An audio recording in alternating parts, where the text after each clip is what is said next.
नमस्कार दोस्तों, सिविल सेवा प्रारंभिक परीक्षा 2015 के मॉक 4 प्रश्न पत्र 1 के विश्लेषण में आपका हार्दिक स्वागत है। दोस्तों, विश्लेषण प्रारंभ करने से पहले कुछ आवश्यक बिंदुओं पर गौर फरमाना चाहेंगे। जैसा कि आप सभी जानते हैं, प्रारंभिक परीक्षा 2015 में सामान्य अध्ययन प्रश्न पत्र 2 अर्थात CSAT को केवल क्वालिफाइंग कर दिया गया है और मेरिट का निर्धारण केवल पेपर 1 के प्राप्तांकों के आधार पर किया जाएगा।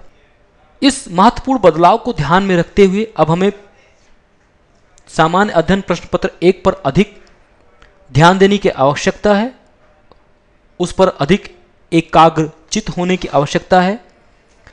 सामान्य अध्ययन प्रश्न पत्र 1 के सभी पहलुओं और अवधारणाओं पर ध्यान देने की बहुत ही आवश्यकता आ पड़ी है, क्योंकि अब आपकी मेरिट का निर्धारण केवल प्रश्न पत्र 1 के प्राप्तांकों के आधार पर किया जाना है। आगे से हम अपने मॉक प्रश्न पत्र 1 में प्रश्नों का स्तर बढ़ाएंगे, उनकी कठिनाई का स्तर बढ़ाएंगे, उनकी कॉन्सेप्चुअल क्लैरिटी पे अधिक ध्यान देंगे और अपने विश्लेषण की जो गुणवत्ता है उसमें सुधार करके यह कोशिश की जाएगी, यह प्रयत्न किया जाएगा कि आपको आगे से और अधिक उत्कृष्ट विश्लेषण प्रश्न पत्र और उसका हल मिल सके।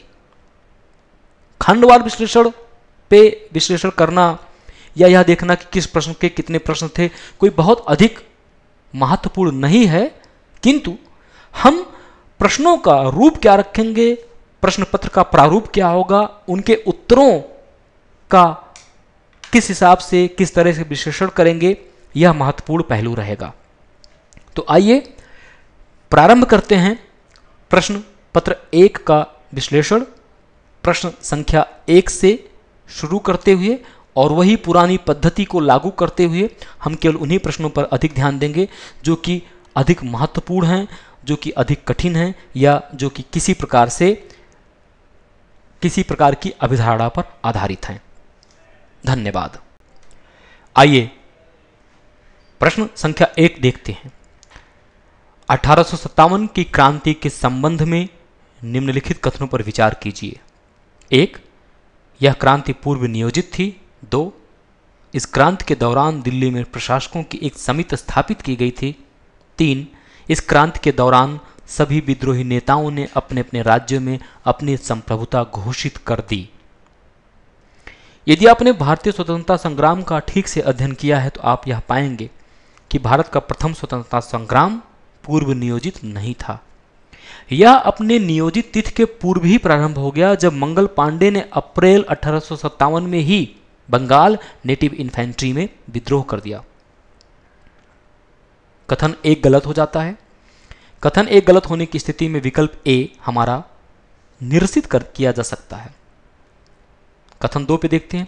इस क्रांति के दौरान दिल्ली में प्रशासकों की एक समिति स्थापित की गई थी। यह कथन सही है, क्योंकि 1857 की क्रांति के दौरान ही सभी विद्रोहियों ने बहादुर शाह जफर II को सम्राट माना और अपनी संप्रभुता की घोषणा नहीं की, अपनी स्वतंत्रता संप्रभुता की अलग से घोषणा नहीं की, वरन उन्होंने यह बात कही कि हमारी संप्रभुता मुगल सम्राट बहादुर शाह II में निहित है। अर्थात कथन 3 भी गलत हो जाता है। कथन 1 और 3 की गलत होने की स्थिति में सही कथन बचता है मात्र 2 और हमारा सर्वश्रेष्ठ उत्तर है विकल्प B। अगला प्रश्न देखते हैं। सामान्य पारिस्थितिकी विज्ञान से यह प्रश्न है। मीठे जल के जीवों के लिए समुद्र के खारे जल में लंबे समय तक जीवित रहना मुश्किल होता है, क्यों? मीठा जल अर्थात फ्रेश वाटर। मीठा जल से तात्पर्य यहां पर यह नहीं कि वह टेस्ट में मीठा होता है। एक्चुअली जो प्राकृतिक जल है उसका खारा जल और मीठा जल की जो ये वर्णन किया जाता है, विभाजन किया जाता है, उसका आधार उसमें पाया जाने वाला लवण की मात्रा है। फ्रेश वाटर में या मृदु जल में या मीठे जल में जो लवण की मात्रा होती है वह कम होती है। नदी का जल, झील का जल, तालाब का जल, इनमें लवण की मात्रा कम होती है। तो ये मीठे जल या मृदु जल कहे जाते हैं। इसके विपरीत समुद्री जल जो होता है उसमें लवण की मात्रा अधिक होती है, इसलिए इसे खारा जल कहा जाता है। अब कोई प्राणी जो कि मीठे जल में रहता है, यदि उसे हम उठा के खारे जल में डाल दें, मान लीजिए अमीबा है, अमीबा को हम उठा के एक तालाब से उठा के हम समुद्र के जल में डाल दें तो क्या होगा? क्यों वो नष्ट हो जाएगा या क्यों वह वहां पर सरवाइव नहीं कर पाएगा? इसका कारण है कि जो अमीबा या प्राणियों का मीठे जल में पाए जाने वाले जो प्राणी होते हैं उनके बीच शरीर में मिलने वाला जो जीव द्रव्य है वह उस मीठे जल के आइसोटोनिक है। एक चीज होती है परासरण। परासरण क्या होता है? परासरण होता है कि दो विभिन्न द्रव जिनमें विलायकों की सांद्रता अलग अलग हो, यदि उनको एक अर्धपारगम्य झिल्ली के माध्यम से अलग कर दिया जाए तो विलायक के अणुओं की गति उनकी अधिक सांद्रता से कम सांद्रता की ओर होती है। सामान्य उदाहरण इसका, यदि अमीबा को तालाब के पानी से निकाल के समुद्र के पानी में डाल दिया जाए तो अमीबा का प्रोटोप्लाज्म बाहर आ जाएगा। क्यों? क्योंकि अमीबा के प्रोटोप्लाज्म में सॉल्ट कंसंट्रेशन है उसकी तुलना में समुद्र के पानी में सॉल्ट कंसंट्रेशन अधिक है, तो अमीबा के शरीर से जल निकलकर समुद्र के पानी में चला जाएगा और वह मर जाएगा। परासरण की प्रक्रिया को सहने में सक्षम नहीं होते। विकल्प डी सर्वश्रेष्ठ उत्तर है प्रश्न संख्या 2 के लिए। अगला प्रश्न, भारतीय संविधान का बहुत ही मूलभूत और बहुत ही बेसिक प्रश्न। मूल अधिकारों को हम सब जानते हैं। कुछ मूल अधिकार ऐसे हैं, आर्टिकल 14 से लेकर 32 तक 35 तक जो मूल अधिकार हैं, कुछ मूल अधिकार ऐसे हैं जो कि स्वतः प्रभावी होते हैं। उनको प्रभावी करने के लिए न्यायपालिका या विधायिका को कोई अलग से कानून बनाने की आवश्यकता नहीं पड़ती। उदाहरण के लिए अनुच्छेद 14 है, विधि के समक्ष समानता का अधिकार सबको प्राप्त है। इसके लिए किसी राज्य को किसी विशेष व्यक्ति के लिए या किसी विशेष राज्य को किसी विशेष व्यक्ति के लिए अलग से कानून बनाने की आवश्यकता नहीं है। इसी प्रकार अनुच्छेद 19 है, right to freedom of speech and expression, वाक एवं संप्रेषण का जो अधिकार है यह भी अपने आप में स्वतः प्रभावित या स्वतः क्रियान्वित होने वाला मूल अधिकार है। किंतु कुछ ऐसे मूल अधिकार हैं जो कि अपूर्ण हैं, क्योंकि वह स्वतः प्रभावित या स्वतः क्रियान्वित होने वाले अधिकार नहीं हैं। उनको इम्प्लीमेंट करने के लिए, उनको क्रियान्वित करने के लिए विधायिका को अलग से कानून बनाना पड़ता है। जैसे अनुच्छेद 21A है, शिक्षा का अधिकार, यह स्वतः प्रभावित नहीं है। अनुच्छेद 23 है, मानव व्यापार को रोकने का अधिकार। अनुच्छेद 24 है, चाइल्ड लेबर। इसी प्रकार अनुच्छेद 17 भी जो अस्पृश्यता के निवारण की बात करता है, किंतु ये स्वतः क्रियान्वित इसलिए नहीं है क्योंकि इनको प्रभावी बनाने के लिए अलग से कानून बनाने की आवश्यकता पड़ती है। इस प्रकार हम देखते हैं अनुच्छेद 17 और अनुच्छेद 24 यह स्वतः प्रभावित होने वाले अधिकार नहीं हैं, अर्थात 2 और 4 और विकल्प बी हमारा सर्वश्रेष्ठ उत्तर है प्रश्न संख्या 3 के लिए। प्रश्न संख्या 4 बहुत ही फैक्चुअल या तथ्यात्मक प्रश्न है, कोई बहुत कठिनाई इस प्रश्न में नहीं है। फेम योजना की बात कर रहा है। फेम योजना किससे संबंधित है? तो जाहिर है यह पर्यावरण मित्र वाहनों की बिक्री को प्रोत्साहित करने के लिए है और भारी उद्योग योजना के लिए नोडल विभाग होगा, यह भी सही है। हैवी इंडस्ट्री डिपार्टमेंट इसके लिए एक नोडल विभाग की तरह काम करेगा, किंतु यह केवल दोपहिया वाहनों के लिए क्रियान्वित होगा, यह गलत है। यह बसों, ट्रकों और अन्य भारी वाहनों के लिए भी क्रियान्वित होगा। कथन 3 गलत हो जाता है। ऐसी स्थिति में केवल कथन 1 और 2 सही हैं और हमारा सर्वश्रेष्ठ उत्तर है विकल्प ए। चलिए अगला प्रश्न, फिर पुनः पारिस्थितिकी एवं पर्यावरण से है। किसी जैविकीय समुदाय की खाद्य श्रृंखला में एक जीव दूसरे जीव से पोषण प्राप्त करता है। निम्नलिखित में से कौन सी खाद्य श्रृंखला केवल मृदा की उपसतह में पाई जाती है? मृदा की उपसतह अर्थात जो सॉइल है, सॉइल प्रोफाइल है, उसकी ऊपरी सतह में ही पाया जाता है। जाहिर है सॉइल के बहुत नीचे तक बहुत सारी खाद्य श्रृंखला नहीं पाई जाएगी, क्योंकि वहाँ पे भोजन, ऑक्सीजन, प्रकाश इत्यादि की उपलब्धि नहीं होती, तो मृदा की ऊपरी सतह में ही पाई जाती है।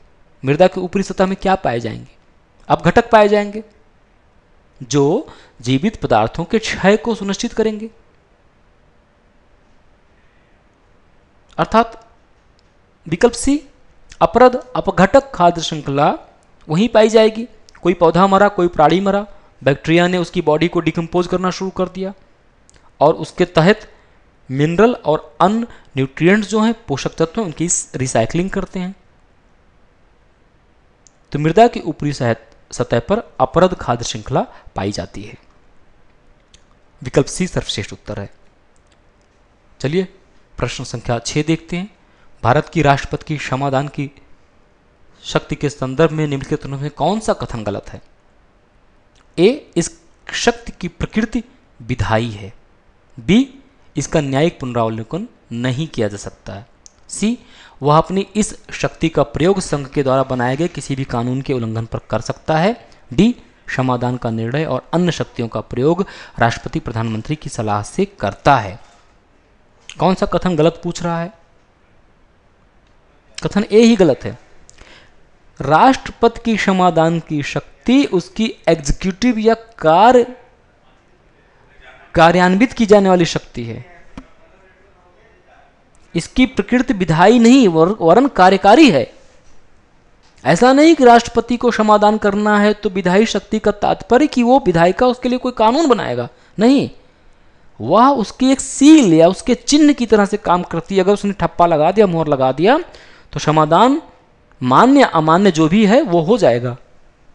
हाँ, इसके लिए वह प्रधानमंत्री विशेषकर गृह मंत्रालय की सिफारिश पर मृत्युदंड पे मुख्यतः वह गृह मंत्रालय से सलाह लेता है। तो कथन ए गलत है। विकल्प ए इसका गलत है प्रश्न संख्या 6 का। आ जाइए प्रश्न संख्या 7। पुनः भारतीय संविधान एवं भारतीय राजनीति से संबंधित है। कथन 1 कहता है, वित्तीय आपात की उद्घोषणा को 1 महीने के भीतर संसद द्वारा साधारण बहुमत से अनुमोदित किया जाना चाहिए। 2, राष्ट्रपति वित्तीय आपात के दौरान उच्चतम न्यायालय और उच्च न्यायालय के न्यायाधीशों सहित सभी सरकारी पदाधिकारियों के वेतन में कटौती कर सकता है। 3, वित्तीय आपात की स्थिति अनिश्चित काल तक बनी रहती है जब तक कि राष्ट्रपति उद्घोषणा के साथ उसे निरस्त ना कर दे। 4, राज्य विधायकों द्वारा पारित सभी विधेयकों को मंजूरी के लिए राष्ट्रपति को भेजा जाता है। चलिए, जब आपातकाल की बात हम करते हैं, अनुच्छेद 356, 62 इत्यादि 3 विभिन्न प्रकार के सामान्य प्रचलित आपातकाल। गलत कथन पूछा गया है, तो इसमें जो गलत कथन है हम एक एक देखते हैं। वित्तीय आपात की घोषणा को 1 महीने के भीतर नहीं बल्कि 2 महीने के भीतर, थोड़ा सा अंतर है, लेकिन यह अंतर बहुत महत्वपूर्ण है क्योंकि यह एक पत्थर की लकीर की तरह से है।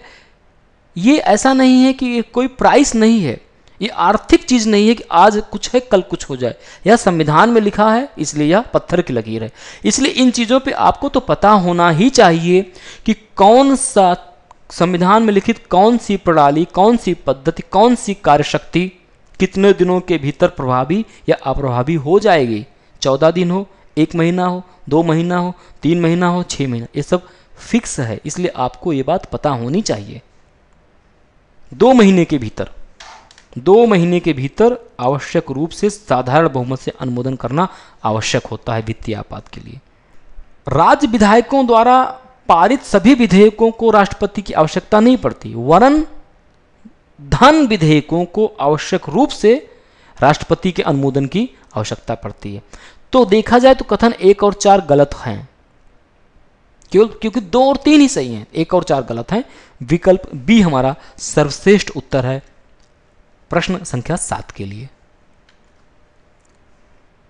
चलिए प्रश्न संख्या 8, आपको लगेगा यह प्रश्न करंट अफेयर्स का है, समसामयिकी सामान्य ज्ञान का है, किंतु यह प्रश्न वास्तव में आर्ट एंड कल्चर, कला एवं संस्कृति से है। हाल ही में आंध्र प्रदेश ने अपनी नई राजधानी अमरावती को घोषित किया है और नई राजधानी अमरावती के रूप में घोषणा करने के पश्चात यह प्रश्न अत्यंत महत्वपूर्ण बन जाता है। अमरावती के बारे में कुछ तथ्य। यहां पर स्थित ध्यान बुद्ध की मूर्ति भारत में सर्वोच्च है। सही कथन है। ध्यान बुद्ध की सर्वोच्च मूर्ति अमरावती में स्थित है। 2, द्वितीय ईसवी शताब्दी से तृतीय ईसवी शताब्दी के मध्य सातवाहन राजाओं की राजधानी थी। यह भी सही है। 3, यहां पर अशोककालीन निर्मित एक बौद्ध स्तूप स्थित है जिसका संबंध कालचक्र की वज्रयान शिक्षाओं से है। थोड़ा सा टिपिकल है। कालचक्र की वज्रयान शिक्षा बौद्ध स्तूप का संबंध है कि नहीं है, इसके विषय में तो आपको पढ़ना पड़ेगा। जिस तरह से आपने देखा होगा कि बुद्ध की स्पर्श भू स्पर्श मुद्रा, वरद मुद्रा, कर्ण मुद्रा, या जिस तरह से बुद्धिज्म एवं जैन फिलॉसफी या दर्शन से पिछले वर्षों से प्रश्न आ रहे हैं, ये इस तरह की बातें बहुत महत्वपूर्ण हो जाती हैं। 4, भारत ने इसे स्मार्ट शहर के रूप में विकसित करने के लिए अमेरिका से समझौता किया है। इस प्रश्न की खूबसूरती देखिए आप, किस तरह से ancient history, art and culture को मॉडर्न इंफॉर्मेशन से जोड़ के इस प्रश्न को बनाया गया है कि यह प्रश्न आपको सब कुछ बताएगा। भारत ने अमेरिका के माध्यम से 3 शहरों को स्मार्ट शहर बनाने की घोषणा की है। अहमदाबाद, माफ कीजिएगा, अजमेर, विशाखापत्तनम और इलाहाबाद। इसलिए कथन 4 गलत हो जाता है। कथन 4 गलत होने की स्थिति में आप देख जाएं कि अगर कथन 4 आपको गलत मिल जाता है तो आपको सही उत्तर मिल जाता है, क्योंकि बी, सी और डी तीनों में 4 है। तीनों ऑप्शन निरसित कर दीजिए, ऑप्शन ए खाली बचता है। यही कुशलता है प्रश्न हल करने की, यही कुशलता आपको प्राप्त करनी है। यदि आपको एक भी विकल्प कंफर्म पता चल जाता है कि वह गलत है या कंफर्म सही है, उसके आधार पर आप बाकी विकल्पों को ऑड वन आउट कर सकते हैं, अर्थात इग्नोर कर सकते हैं, नकार सकते हैं और आप सही उत्तर दे सकते हैं। भले आपको 1, 2, 3 नहीं पता है, किंतु यदि आपको 4 पता है कि गलत है तो आप बिल्कुल उत्तर दे देंगे इस प्रश्न का, और जरूर देना चाहिए। प्रश्न संख्या 8, विकल्प ए सर्वश्रेष्ठ उत्तर है। 9 पे आते हैं। रासायनिक रूप में नाइट्रोजन सुपोषण के संदर्भ में चिंता का कारण है, क्यों? पौधों को उच्च नाइट्रोजन की आवश्यकता होती है। नाइट्रोजन मृदा में आसानी से उपलब्ध होती है। 3, नाइट्रोजन का गैसीय रूप अत्यधिक अस्थिर होता है और उच्च पौधों को प्रत्यक्ष तौर पर उपलब्ध होता है। सामान्य विज्ञान का प्रश्न है, या आप कह सकते हैं कि थोड़ा सा पारिस्थितिकी एवं पर्यावरण से भी संबंधित है। पौधों को नाइट्रोजन की उच्च आवश्यकता पड़ती है, यह अत्यंत महत्वपूर्ण बात है और यह कथन सच है। यूरिया खाद अधिक डालने से पौधों में बहुत अधिक वृद्धि हो जाती है, क्योंकि यूरिया में नाइट्रोजन मिलता है लगभग 46%, और नाइट्रोजन जो है वह जो प्रोटीन सिंथेसिस होती है, जो प्रोटीन बनते हैं उनमें जो अमीनो एसिड होता है उसका बहुत ही महत्वपूर्ण कॉन्स्टिट्यूएंट या अवयव है। तो पौधों की वृद्धि के लिए नाइट्रोजन बहुत अधिक आवश्यक होता है। कथन 1 सही है। नाइट्रोजन मृदा में आसानी से उपलब्ध नहीं होती, यह गलत है। क्यों? क्योंकि वायुमंडल में सर्वाधिक गैस नाइट्रोजन है 78%, किंतु यह ऐसा नहीं है कि पौधे इसको प्रत्यक्ष तौर पे अवशोषित कर ले या सांस लें पौधे और नाइट्रोजन पहुंच गई, नहीं, ऐसा नहीं होता। नाइट्रोजन के प्रयोग के लिए नाइट्रोजन फिक्सेशन या नाइट्रोजन स्थिरीकरण की आवश्यकता पड़ती है। पौधे वायुमंडलीय नाइट्रोजन को प्रत्यक्ष रूप से प्रयोग में नहीं ला सकते, वह उनके अलग कंपाउंड नाइट्रेट या नाइट्राइट्स को यूज कर पाएंगे। अगर ऐसा होता तो हमें पौधों के लिए खाद डालने की आवश्यकता ना पड़ती। शाम को हमने एक पौधा लगाया, वह 1 इंच का था, सुबह उठा हमने देखा 1 फीट का हो गया। क्यों? कैसे? रात में उसने पर्यावरण से बहुत सारी नाइट्रोजन अवशोषित कर लिया और बड़ा हो गया। ऐसा नहीं होता। प्रश्न संख्या 9 में देखा जाए तो कथन 2 और 3 दोनों गलत हैं, केवल कथन 1 सही है।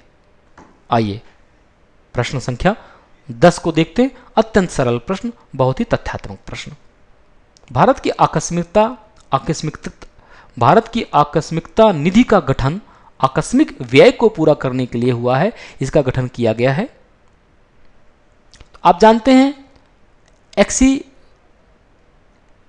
जो आकस्मिक निधि है, 2-3 टाइप के फंड बहुत महत्वपूर्ण हैं। संचित निधि, आकस्मिक निधि, कंसोलिडेटेड फंड ऑफ इंडिया और कंटिजेंसी फंड ऑफ इंडिया। जो ये कंटिजेंसी फंड ऑफ इंडिया है, इसको आप जानते हैं कि अनुच्छेद 267 में उल्लिखित किया गया है। उल्लेख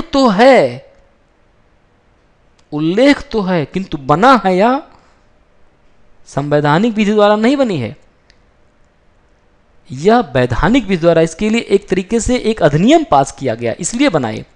बहुत बार हुआ संविधान बनाते हुए ऐसा हुआ कि बहुत सारी चीजों का हमने उसमें उल्लेख तो कर दिया, अर्थात उनका नेचर कॉन्स्टिट्यूशनल तो है, संवैधानिक चीजें हैं वो, लेकिन बनाने की विधि उनकी संवैधानिक नहीं रही वरन विधायी रही। अंतर बहुत छोटा सा है। ऐसी चीजें जो संविधान में उल्लेख कर दी गई वो संवैधानिक तो हैं, किंतु उनका बनाने की जो विधि रही वह वैधानिक रही। बाद में कोई लॉ बना, एक्ट लाया गया, वो एक्ट पास किया गया, तब वो बनाई गई। तो आकस्मिकता निधि अनुच्छेद 267 में वैज्ञानिक विधि द्वारा बनाई गई है। दोस्तों आइए चलिए अगले प्रश्न पर देखते हैं। जैसा कि पहले ही बताया जा चुका है कि हम उन्हीं प्रश्नों पर अधिक ध्यान देंगे जिनमें कोई परेशानी है, जिनका कोई कथन गलत है। जिन प्रश्नों के सभी कथन सही हैं उनमें हम किसी प्रकार के और अधिक विवेचना या विश्लेषण नहीं करेंगे। इससे समय की भी बचत होगी और आपको साधारण प्रश्नों के बजाय कठिन और क्लिष्ट प्रश्नों पर ध्यान देने के लिए अधिक समय मिल पाएगा। प्रश्न संख्या 11 संयुक्त राष्ट्र जनसंख्या कोष की विश्व जनसंख्या रिपोर्ट से संबंधित है और दिए गए 3 कथनों के विषय में बात करते हुए ये बताना है कि कौन से कथन सही हैं। तो हम सीधे ले चलते हैं इसके सही उत्तर पर। जहां तक प्रश्न संख्या 11 की बात है तो केवल कथन 1 और 3 सही हैं, क्योंकि भारत की लगभग आधी जनसंख्या 10 से 24 वर्ष आयु वर्ग की है, यह कथन गलत है। भारत में 10 से 24 वर्ष आयु वर्ग समूह की जनसंख्या का प्रतिशत 28% है, न कि 50%। इसलिए कथन 2 गलत है और कथन 2 की गलत होने की स्थिति में सही उत्तर बनता है विकल्प बी, केवल 1 और 3। इसी प्रकार अगले प्रश्न में कथन 3 गलत है, क्योंकि क्यूरियोसिटी रोवर मार्स के गाले क्रेटर में उतरा था, ना कि माउंट शार्प क्षेत्र में। तो इस प्रकार के कथन या इस प्रकार के प्रश्न आपको परीक्षा में मिल जाते हैं जिसमें किन्हीं तथ्यों के आधार पर वह प्रश्न गलत या सही हो जाता है। प्रश्न संख्या 12 में कथन 1 और 2 तो बिल्कुल सही हैं, काफी सब्जेक्टिव कथन 2 तो बिल्कुल ही सब्जेक्टिव है। कथन 3 गलत है, क्योंकि क्यूरियोसिटी रोवर माउंट शार्प क्षेत्र में नहीं बल्कि गाले क्रेटर क्षेत्र में उतरा था। और सही विकल्प है विकल्प ए, प्रश्न संख्या 12 का उत्तर। इसी प्रकार यहां पे नील विद्रोह के बारे में बात की गई है और ब्रिटिश कालीन नील विद्रोह के विषय में यदि आपने पढ़ा है तो आप पाएंगे कि तीनों ही कथन सही हैं। तो हम आगे बढ़ते हैं। प्रश्न संख्या 13 का तीनों विकल्प सही हैं। 14 थोड़ा सा इस पे हम विचार करना चाहेंगे क्योंकि प्रश्न थोड़ा तथ्यात्मक है। इकोलॉजी एनवायरमेंट अर्थात पारिस्थितिकी एवं पर्यावरण में पिरामिड बहुत महत्वपूर्ण है। संख्या का पिरामिड होता है, ऊर्जा का पिरामिड होता है इत्यादि। संख्या का पिरामिड से क्या तात्पर्य है? हमारे पास 3 विकल्प हैं, किसी क्षेत्र की प्रजातियों से, किसी समुदाय के सदस्यों से, किसी पोषण स्तर के सदस्यों से। प्रजातियों की संख्या बायोमास, उसे पिरामिड ऑफ बायोमास बोलते हैं।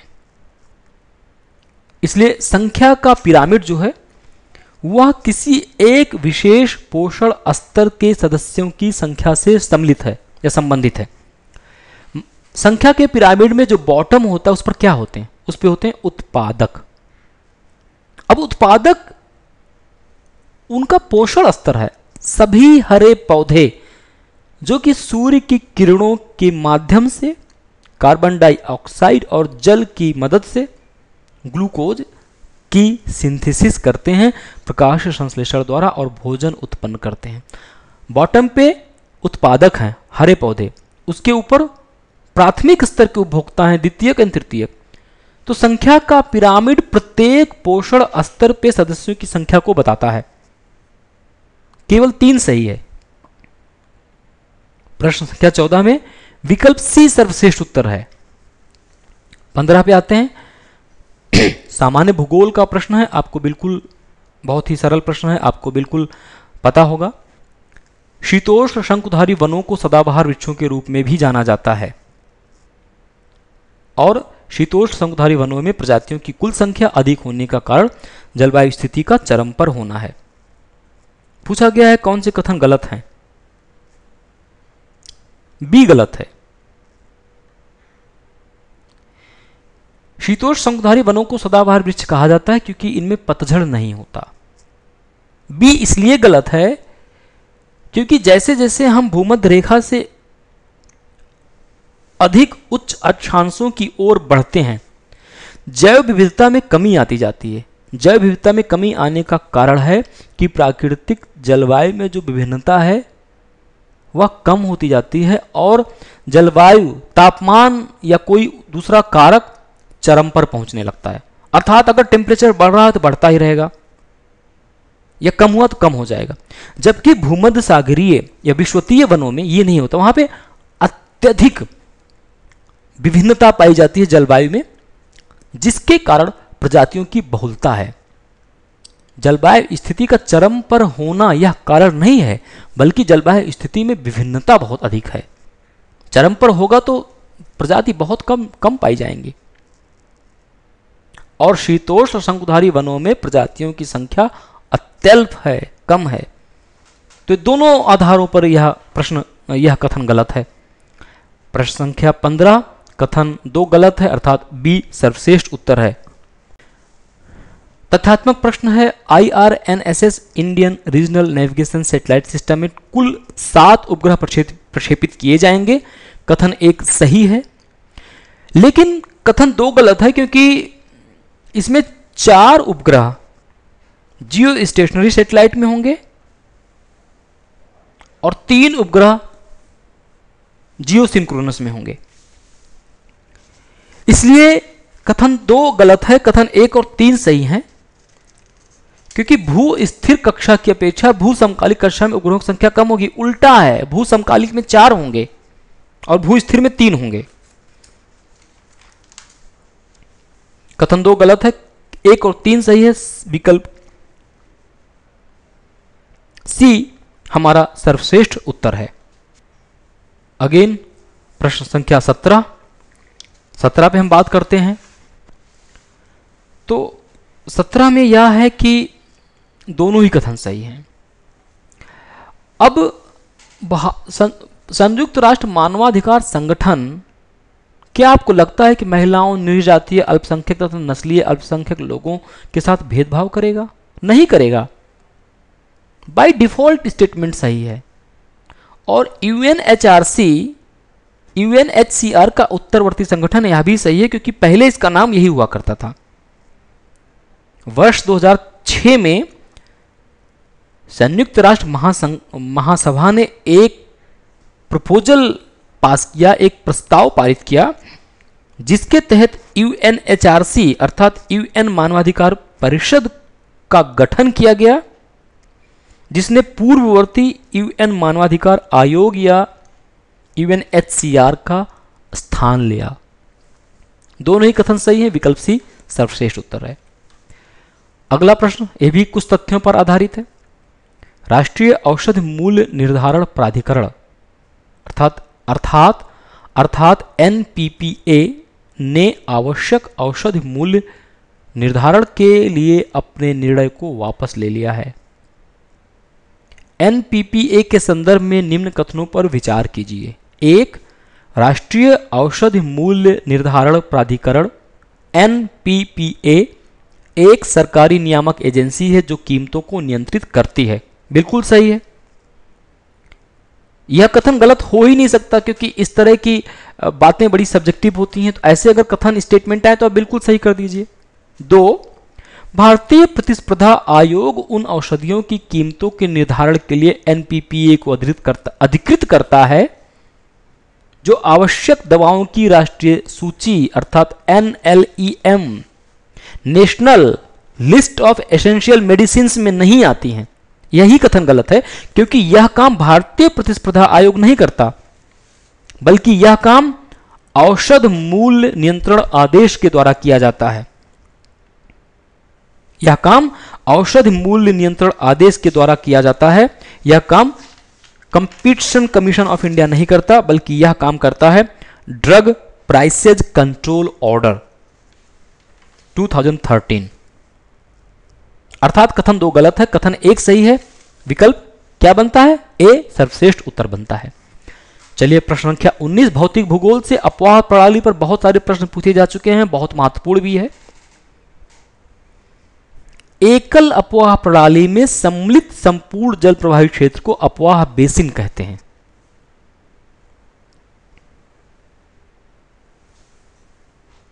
कथन सही है।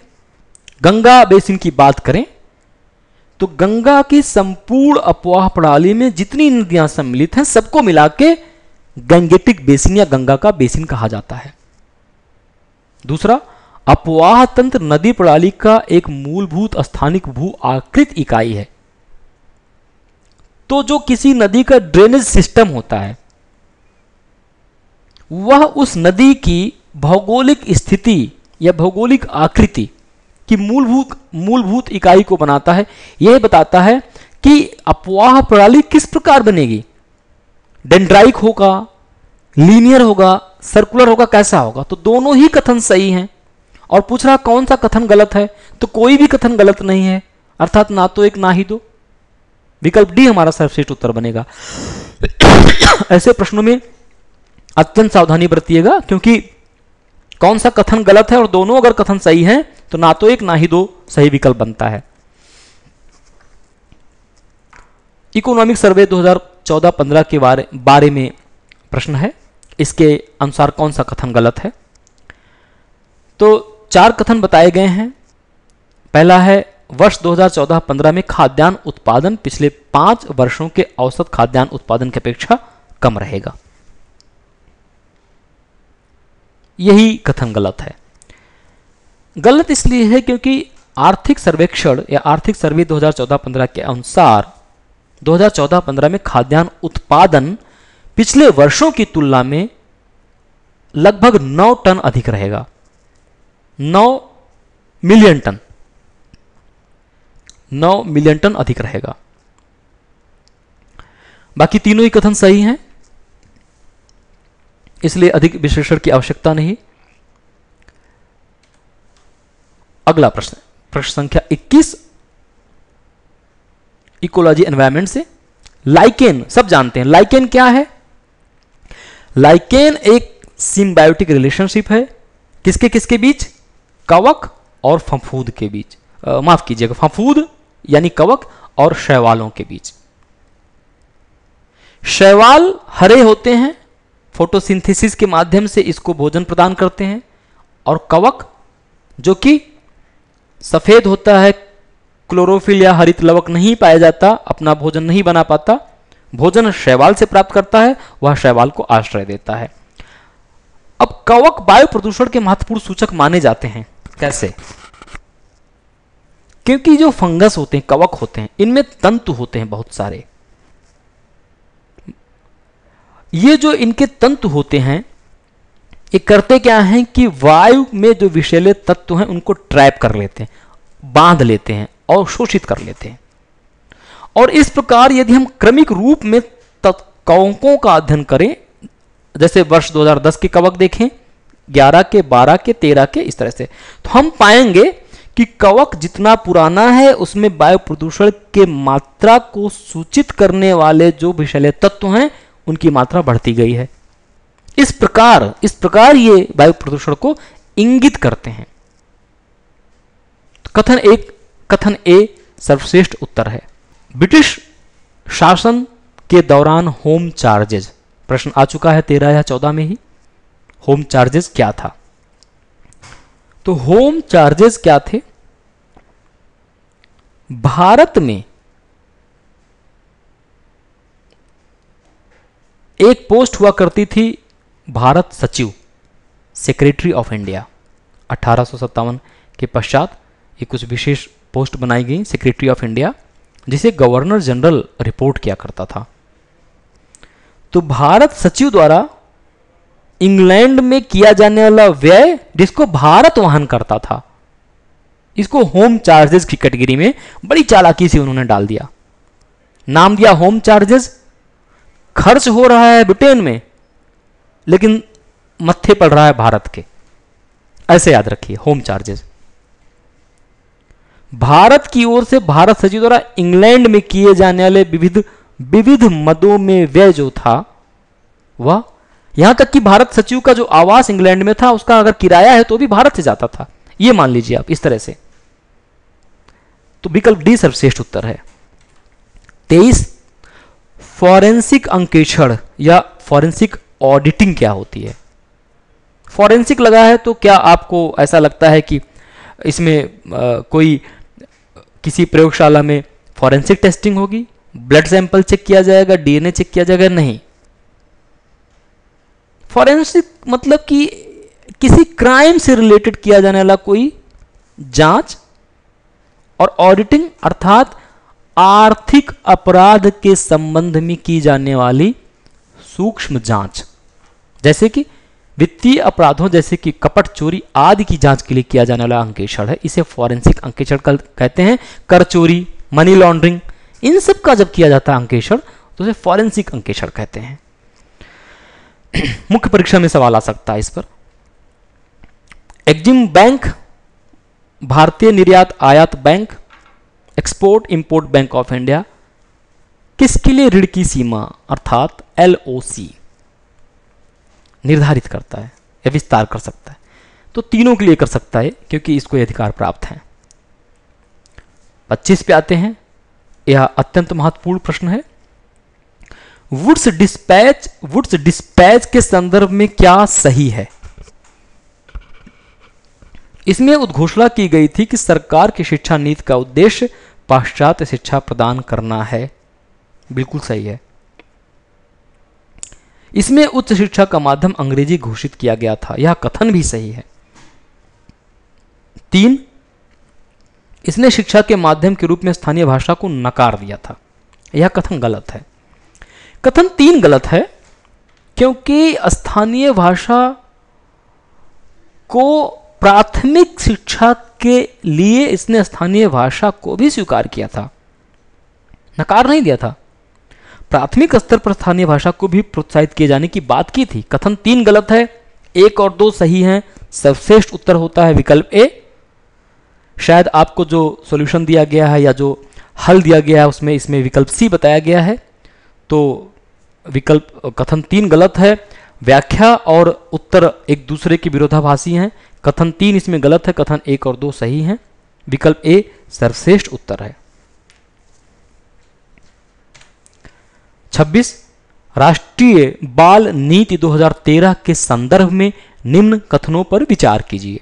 1, इसके अंतर्गत 16 वर्ष से कम आयु के सभी व्यक्तियों को बच्चों की श्रेणी में रखा गया है, यही कथन गलत है।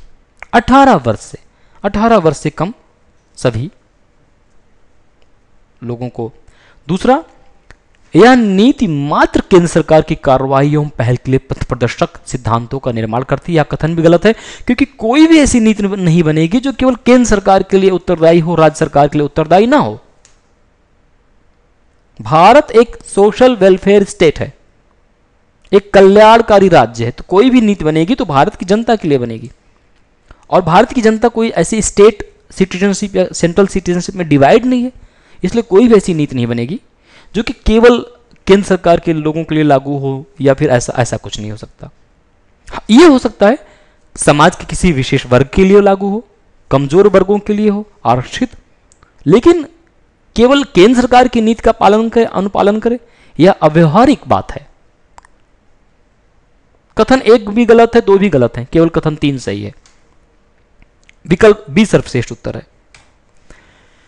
27, भारत में सेवा क्षेत्र बहुत महत्वपूर्ण क्षेत्र, जीडीपी में लगभग 60% इसका वो है। भारत का सेवा क्षेत्र दुनिया का सबसे तेजी से वृद्धिमान सेवा क्षेत्र है, यही गलत है क्योंकि यह अधिकार चीन के पास है। इस क्रम में चीन सर्वोपरि है, जिसका सेवा क्षेत्र लगभग 11-12% की विकास दर से बढ़ रहा है, भारत का 8-9, थोड़ा ही अंतर है, लेकिन चीन का सेवा क्षेत्र ज्यादा तेजी से विकसित हो रहा है। भारत सरकार अधिनियम 1858 की विशेषता नहीं थी, कौन सी विशेषता नहीं थी? गवर्नमेंट ऑफ इंडिया एक्ट 1858 प्रथम भारतीय राष्ट्रीय आंदोलन के पश्चात लाया गया था। क्या कारण थे? कारण के आधार पर ही उत्तर मिल जाएगा। ब्रिटिश ईस्ट इंडिया कंपनी की आंतरिक उथल पुथल ने ब्रिटिश सरकार को इस अधिनियम को पारित करने के लिए विवश किया। इतिहास का अगर आपको बहुत ही सामान्य ज्ञान भी है, आपको उत्तर प्राप्त हो गया। यही कथन गलत है। ब्रिटिश ईस्ट इंडिया कंपनी के भीतर उथल पुथल नहीं, वरन प्रथम भारतीय राष्ट्रीय स्वतंत्रता आंदोलन या सिपाही विद्रोह या जो भी आप कहना चाहें, वो कारण था इस अधिनियम को लाने का। बाकी दोनों कथन सही हैं, 2 और 3 सही हैं। विकल्प सी सर्वश्रेष्ठ उत्तर है। प्रश्न संख्या 28 का कथन 1 गलत है। निम्नलिखित में से कौन से व्यय भारत की संचित निधि पर भारित होते हैं? पूर्ववर्ती विश्लेषणों में भी यह बताया गया है कि आप संचित निधि, कंसोलिडेटेड फंड, आकस्मिक निधि, कॉन्टिजेंसी फंड, इन सब पे थोड़ा ध्यान से पढ़ लीजिए, आपको सवाल मिल ही जाएंगे। किसकी सैलरी आती है, किसका पेंशन आता है, क्या इनके प्रावधान है, क्या इनका संगठन है। उच्चतम न्यायालय के न्यायाधीशों का वेतन, प्रधानमंत्री का वेतन एवं भत्ते, ऋण प्रभार जिसके लिए भारत सरकार उत्तरदायी है, संघ लोक सेवा आयोग के अध्यक्ष की पेंशन। 2 गलत है, 2 नहीं आता। क्यों? प्रधानमंत्री के लिए अलग से कोई सैलरी नहीं है, राष्ट्रपति के लिए संवैधानिक पद जो बताए गए हैं जिनमें सैलरी या वेतन एवं भत्ते, उसमें राष्ट्रपति, उपराष्ट्रपति, उच्चतम न्यायालय के न्यायाधीश, मुख्य न्यायाधीश, ये सब शामिल हैं। प्रधानमंत्री अपने संसद सदस्य होने का वेतन एवं भत्ता प्राप्त करता है, ना कि प्रधानमंत्री होने का। 2 गलत है, 1, 3, 4 है। सी सर्वश्रेष्ठ उत्तर है। उच्चतम न्यायालय की पीठ की बैठक केवल दिल्ली में हो सकती है, गलत है। भारत के उच्चतम न्यायालय के मुख्य न्यायाधीश को यह अधिकार प्राप्त है कि वह राष्ट्रपति के अनुमति के पश्चात भारत में कहीं पर भी उच्चतम न्यायालय की पीठ स्थापित कर सकता है। अनुच्छेद 129 में यह वर्णन है। 1 गलत है, 2 सही है। बी सर्वश्रेष्ठ उत्तर है। 31, राजीव ऋण योजना के संबंध में निम्नलिखित कथनों पर विचार कीजिए। 1, यह योजना आर्थिक रूप से कमजोर वर्ग निम्न आयु समूह की आवश्यक आवश्यकताओं को पूरा करने के लिए है, सही है। इसका कार्यान्वयन ग्रामीण क्षेत्रों में किया जाता है, यही कथन गलत है क्योंकि राजीव ऋण योजना यह शहरी क्षेत्रों में LIG अर्थात लो इनकम ग्रुप और EWS अर्थात इकोनॉमिक वीकर सेक्शन, निम्न आय वर्ग समूह और कमजोर वर्ग शहरी क्षेत्रों के लिए यह योजना है। 2 गलत है, 1 सही है। विकल्प ए सर्वश्रेष्ठ उत्तर है। 32, वैश्विक पर्यावरण सुगमता के अंतर्गत संयुक्त राष्ट्र अभिसमय निम्नलिखित में से किन पर ध्यान केंद्रित करता है? जैव विविधता, जलवायु परिवर्तन, भूमि अपरदन, तीनों पर करेगा, जाहिर है।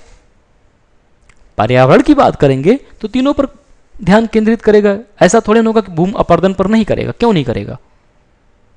ऐसे सब्जेक्टिव क्वेश्चन जब आते हैं तो कोशिश कीजिएगा कि ये गलत ना होने पाए, क्योंकि अब पेपर GS1 पे ही मेरिट बनने वाली है। व्हाइट लेवल एटीएम बहुत ही महत्वपूर्ण आजकल चर्चा में रहता है। क्या है? गैर बैंकिंग कंपनियों द्वारा चलाए जाने वाले, क्रियान्वित किए जाने वाले एटीएम है। इसीलिए कथन एक गलत हो जाता है। कथन एक गलत हो जाता है, कथन दो सही है, और हमारा सर्वश्रेष्ठ उत्तर है विकल्प बी। 34 पे आ जाते हैं। रणनीतिक विक्रय। रणनीतिक विक्रय क्या है? स्ट्रेटेजिक सेल जो होती है, क्या होती है? किसी कंपनी के मैनेजमेंट और इक्विटी को जब ट्रांसफर किया जाता है तो उसे रणनीतिक विक्रय कहा जाता है। ऐसा क्यों किया जाता है? ऐसा करके वो उसके प्रबंधन या मैनेजमेंट को बदल सकते हैं। विकल्प बी सर्वश्रेष्ठ उत्तर है। चलिए 35 देखते हैं। ज्वाइंट सेशन ऑफ पार्लियामेंट, सदन के संयुक्त सदन की बैठक के बात की गई है। कौन सा कारण नहीं है संसद के संयुक्त सत्र आयोजित करने के लिए पर्याप्त कारण कौन सा नहीं है? चारों में से ए, किसी विधेयक को एक सदन द्वारा पारित किया जाना जबकि दूसरे सदन द्वारा अस्वीकार किया जाना कारण है यह। किसी विधेयक में किए गए संशोधनों पर दोनों सदनों में असहमति होना, यह भी एक कारण है। किसी विधेयक के सदन में लंबित होने की स्थिति में लोकसभा का भंग हो जाना, यह भी एक कारण है। बहुत बार हुआ है, ऐसा होता भी है। तो यह कारण है कि नहीं है? यही एक कारण नहीं है। बहुत बार ऐसा हुआ कि विधेयक संसद लोकसभा में लंबित है और लोकसभा भंग हो गई। 91 में हुआ, 96 में हुआ, 98 में हुआ, 99 में भी हुआ। यह एक कारण नहीं है। बाकी ए, बी, डी कारण हैं। 33 विकल्प सी सर्वश्रेष्ठ उत्तर है। प्रश्न संख्या 35 विकल्प सी सर्वश्रेष्ठ उत्तर है। आइए 36 पे आते हैं। पुनः पारिस्थितिकी एवं पर्यावरण से प्रश्न आता है। थोड़ा सा अवधारणा वाला प्रश्न है, थोड़ा सा समझना पड़ेगा। खाद्य जाल एवं खाद्य श्रृंखला। खाद्य जाल सामान्यतः खाद्य श्रृंखला की तुलना में अल्पस्थायी होता है। गलत है। क्यों गलत है? खाद्य श्रृंखला में एक ही लाइन होती है। उपभोक्ता, उत्पादक, प्रथम श्रेणी उपभोक्ता, द्वितीय श्रेणी, तृतीय श्रेणी एंड चतुर्थ श्रेणी। मान लीजिए घास को कीड़ा खाता है, कीड़े को मेढक खाता है, मेढक को सांप खाता, सांप को कोई पक्षी खाता है। अब जिस घास को जो कीड़ा खा रहा उस कीड़े की मृत्यु हो जाए तो मेढक क्या खाएगा? मेढक की भी मृत्यु हो जाएगी। मेढक की मृत्यु होने के पश्चात उस पर जो सांप था उसको भी मृत्यु हो जाएगी, और इस प्रकार उस पक्षी की भी मृत्यु हो जाएगी जो सांप को खाता है। एक खाद्य श्रृंखला है, अर्थात खाद्य श्रृंखला अधिक अस्थिर है। किंतु खाद्य जाल में अंतःक्रम होता है विभिन्न श्रृंखलाओं का। खाद्य जाल में क्या होगा कि यदि मेढक वो कीड़ा नहीं मिल रहा तो दूसरा कीड़ा खाएगा। खाद्य जाल अधिक स्थायी होता है। कथन एक गलत है, कथन दो सही है। विकल्प बी सर्वश्रेष्ठ उत्तर है प्रश्न संख्या 36 के लिए। प्रश्न संख्या 37, व्यापार समता मूल्य, आयात समता मूल्य और निर्यात समता मूल्य का भारित औसत होता। दोनों कथन सही है। निर्यात समता मूल्य उत्पादक द्वारा किसी उत्पाद का यदि वह निर्यात किया जाता है संभावित मूल्य होता है। दोनों ही कथन सही, इसमें कोई वैसी बात नहीं है। उदाहरण स्वरूप हल में डीजल और केरोसिन की बात करके इस बात को समझाने की कोशिश की गई है कि किस प्रकार से डीजल पर जो व्यापार समता मूल्य है वह उसका आयात समता मूल्य और निर्यात समता मूल्य का औसत निकाल के उसका निर्धारण किया जाता है, और केरोसिन पे कैसे होता है। भारतीय रिजर्व बैंक के मानकों के अनुसार निम्नलिखित में से कौन सा से क्षेत्र प्राथमिक वरीयता वाले क्षेत्र हैं? सारे ही हैं, ऐसा कोई वो नहीं करेगा, क्योंकि अगर और अगर और आप गहराई में जाएंगे तो पाएंगे कृषि, सूक्ष्म एवं लघु लघु उद्योग, शिक्षा, आवास, निर्यात, ऋण एवं अन्य सभी ही लगभग वरीयता वाले क्षेत्र हैं। विज्ञान का एक प्रश्न आया बहुत देर बाद, संतृप्त तथा असंतृप्त वसीय अम्ल में क्या अंतर है? बहुत सूक्ष्म अंतर मैं समझाना चाहूंगा। संतृप्त सैचुरेटेड, अर्थात अब उसमें बॉन्ड बनाने या रासायनिक अभिक्रिया करने की क्षमता नहीं है। असंतृप्त अर्थात क्षमता है। बंध कब बनेंगे? जब ऐसे बंध हों जो टूट सकें। किसी रासायनिक यौगिक में यदि ऐसे बंध हैं जो टूट के आसानी से दोबारा बंध बना सकते हैं तो वह असंतृप्त होगा।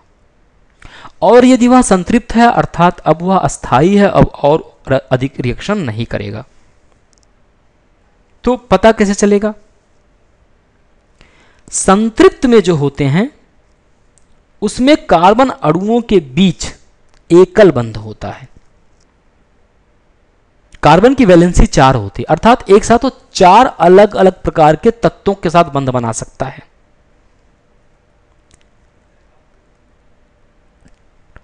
जब सिंगल बॉन्ड होगा, एकल बंध होगा कार्बन अणुओं के बीच, तो वो नहीं टूटेगा, अर्थात वो संतृप्त है। लेकिन जब 2 बंध होंगे या कार्बन अणुओं के बीच 3 बंध होंगे, तब वो टूट के 3 बंध 2 बंध में आ सकता, 2 बंध 3 में आ सकता, अर्थात वो असंतृप्त होते हैं। इस आधार पर देखा जाए, संतृप्त वसीय अम्ल में वसीय अम्ल श्रृंखला के एकल कार्बन परमाणुओं के साथ के बीच दोहरे बंध नहीं होते हैं। कथन 1 सही है।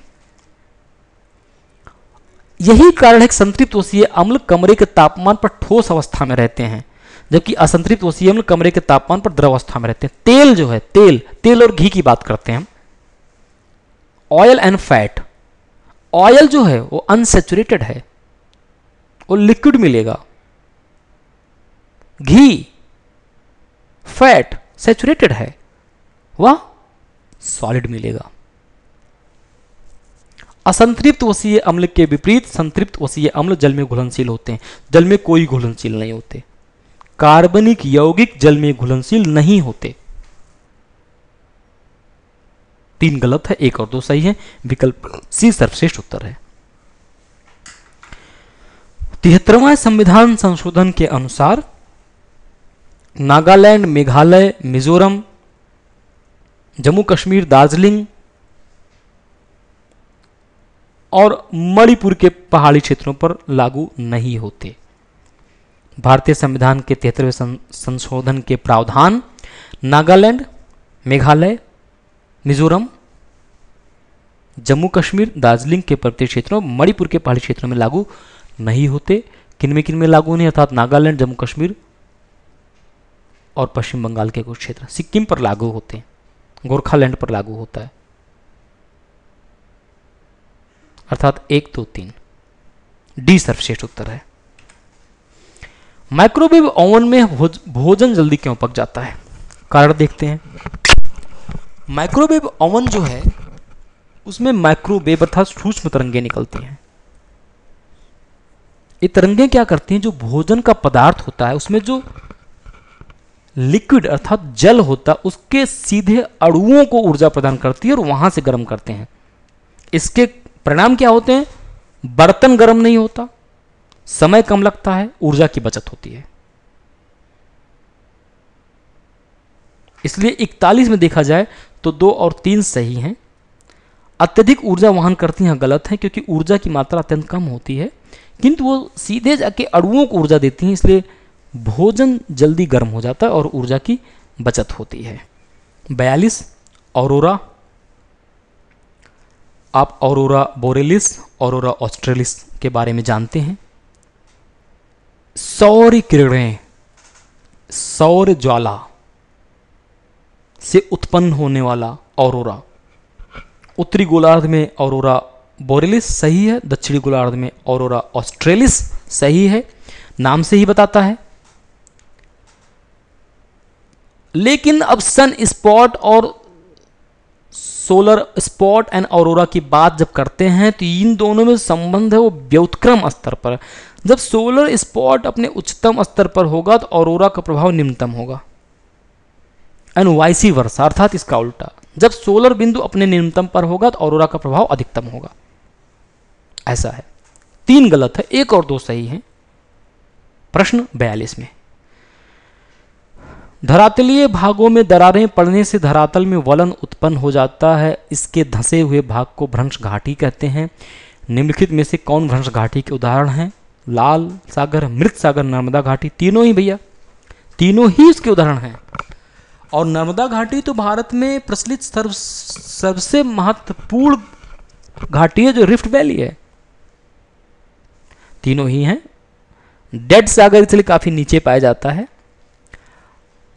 क्योंकि भ्रंश घाटी से निर्मित हुआ है। बहुत ही साधारण सा प्रश्न अगला। असम और पश्चिम बंगाल भारत में चाय के सबसे बड़े उत्पादक हैं। सही है। दक्षिण भारत के नीलगिरी पहाड़ी क्षेत्र में चाय का उत्पादन किया जाता है। बिल्कुल सही है। दार्जिलिंग टी, नीलगिरी टी आप लोगों ने सुन रखा होगा। भारत में उगाई जाने वाली कॉफी का प्रायः संपूर्ण उत्पादन उत्तराखंड और हिमाचल प्रदेश में होता है। यही कथन गलत है क्योंकि यह हॉट एंड ह्यूमिड हाईलैंड की क्रॉप्स हैं। कोल्ड एंड ड्राई की क्लाइमेट्स वाली क्रॉप नहीं है कॉफी एंड चाय। उत्तराखंड और हिमाचल प्रदेश में कॉफी उत्पन्न होना इम्पॉसिबल है। उच्च तापमान, हैवी आर्द्रता, ढेर अत्यधिक दिनों तक बना रहने वाला उच्च तापमान और आर्द्रता इसके लिए उत्तरदायी है। कर्नाटक केरल में होगा, दक्षिण भारतीय प्रायद्वीप में होगा, विषुवत रेखीय प्रदेशों में होगा 10 डिग्री अक्षांश तक, उसके ऊपर नहीं होगा। 3 गलत है, 1 और 2 सही है। प्रश्न क्या? 44। संपार्श्विक उधारी एवं ऋण प्रतिज्ञा पत्र क्या है? नाम बड़ा वैसा लग रहा है। कोलेटरलाइज्ड बोरिंग एंड लेंडिंग ऑब्लिगेशन। जब बैंक लोन देता है, ऋण देता है, तो उसके पैरेलल समानांतर कुछ रखना चाहता है, जिसे कोलेटरल्स कहते हैं। संपार्श्विक उधारी है क्या? ये प्रतिज्ञा पत्र क्या है? इसके विषय में सही उत्तर बताएं। या फिक्की द्वारा शुरू किया गया अंकीय प्रतिभूति बाजार है? एकदम गलत है। फिक्की कहां से अंकीय प्रतिभूति बाजार शुरू कर देगा? करेगा तो सेबी करेगा, फिक्की करेगा ही नहीं। गलत है। इसकी परिपक्वता अवधि दीर्घकालीन 10 से 15 वर्षों वाली होती है। यह भी कथन गलत है। इसके लिए पात्र प्रतिभूतियां ट्रेजरी बिल सहित केंद्र सरकार की प्रतिभूतियां हैं। यह कथन सही है, इसलिए सही है क्योंकि यह भारतीय रिजर्व बैंक द्वारा अनुमोदित एक मुद्रा बाजार है और जिसका उपयोग इसलिए किया गया है, विकास इसलिए किया गया है कि ऐसी कंपनियों के लाभार्थ के लिए दिया जाए जो कि बैंक कॉल मनी मार्केट से बाहर हो चुकी हैं। और इस प्रकार इस प्रश्न में केवल कथन 3 सही है, 1 और 2 गलत है। विकल्प सी सर्वश्रेष्ठ उत्तर है। 46 वायुमंडलीय परतों के बारे में बहुत सारे प्रश्न आते रहते हैं और बहुत सारा आपको प्रश्न मॉक टेस्ट में भी मिला है।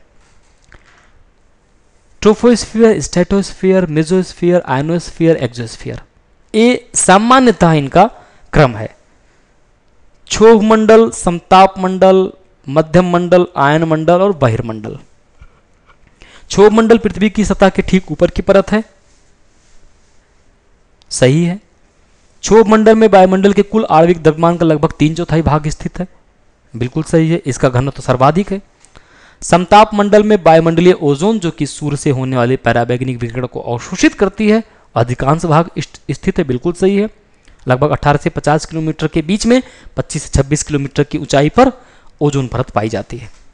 सभी मौसमी परिघटनाएं जैसे कि संघनन, वर्षा, तूफान आदि केवल समताप मंडल में घटित होते हैं। यही कथन गलत है, क्योंकि यह क्षोभ मंडल में होता है। बादल का बनना, वर्षा का होना, बिजली का चमकना, ये सब क्षोभ मंडल में होता है, समताप मंडल में नहीं होता। और इसीलिए जेट प्लेन बादलों के ऊपर उड़ते हैं, जिससे वो मौसमी घटनाओं से प्रभावित ना हो। 4 गलत है, 1, 2, 3 सही है। विकल्प सी सर्वश्रेष्ठ उत्तर है। 47 एल नीनो, बहुत ही नोटोरियस कुख्यात शब्द। एल नीनो और ला नीनो हर साल प्रश्न आते रहते हैं। दक्षिणी पूर्वी प्रशांत महासागर का गर्म हो जाना, पेरू के तट पर या पश्चिमी प्रशांत महासागर के तट पर गर्म धाराओं का बहना, एल नीनो की उत्पत्ति, सब आपने अक्सर सुन रखा होगा। इसका एक नया प्रकार एल नीनो मोदिकी क्या है? जब दक्षिणी प्रशांत महासागर का केंद्रीय भाग अधिक गर्म हो जाएगा तो अटलांटिक महासागर में अधिक तूफान आएंगे। एल नीनो मोदिकी यही है। प्रश्न संख्या 47 का विकल्प ए सर्वश्रेष्ठ विकल्प है। पारंपरिक एल नीनो पूर्वी प्रशांत महासागर को गर्म करता है, जबकि एल नीनो मोदिकी केंद्रीय प्रशांत महासागर को गर्म करके अटलांटिक महासागर में तूफानों की उत्पत्ति करता है। 48 ब्लू कार्बन, नीला कार्बन नहीं होता, ब्लू कार्बन महासागरों द्वारा अवशोषित कार्बन, ब्लू कार्बन विश्व के वनों द्वारा अवशोषित कर लिया जाता है। और महासागर करते क्या है, और ये वन, समुद्र तटीय वन कार्बन को अवशोषित करके कार्बन भंडार बना लेते हैं, ग्लोबल वार्मिंग में कमी करते हैं। ब्लू कार्बन यही होता है। प्रश्न संख्या 48 केवल 1, इसलिए क्योंकि ब्लू कार्बन वह है जो विश्व के महासागरों और समुद्र तटीय परितंत्रों द्वारा अवशोषित कर लिया जाता है। ब्लू कार्बन इसलिए नाम पड़ा है, समुद्र तटीय इकोलॉजिकल सिस्टम जो है वो उसे करते हैं, महासागर के प्राणी नहीं करते। कथन 2 गलत है। कथन 1 कथन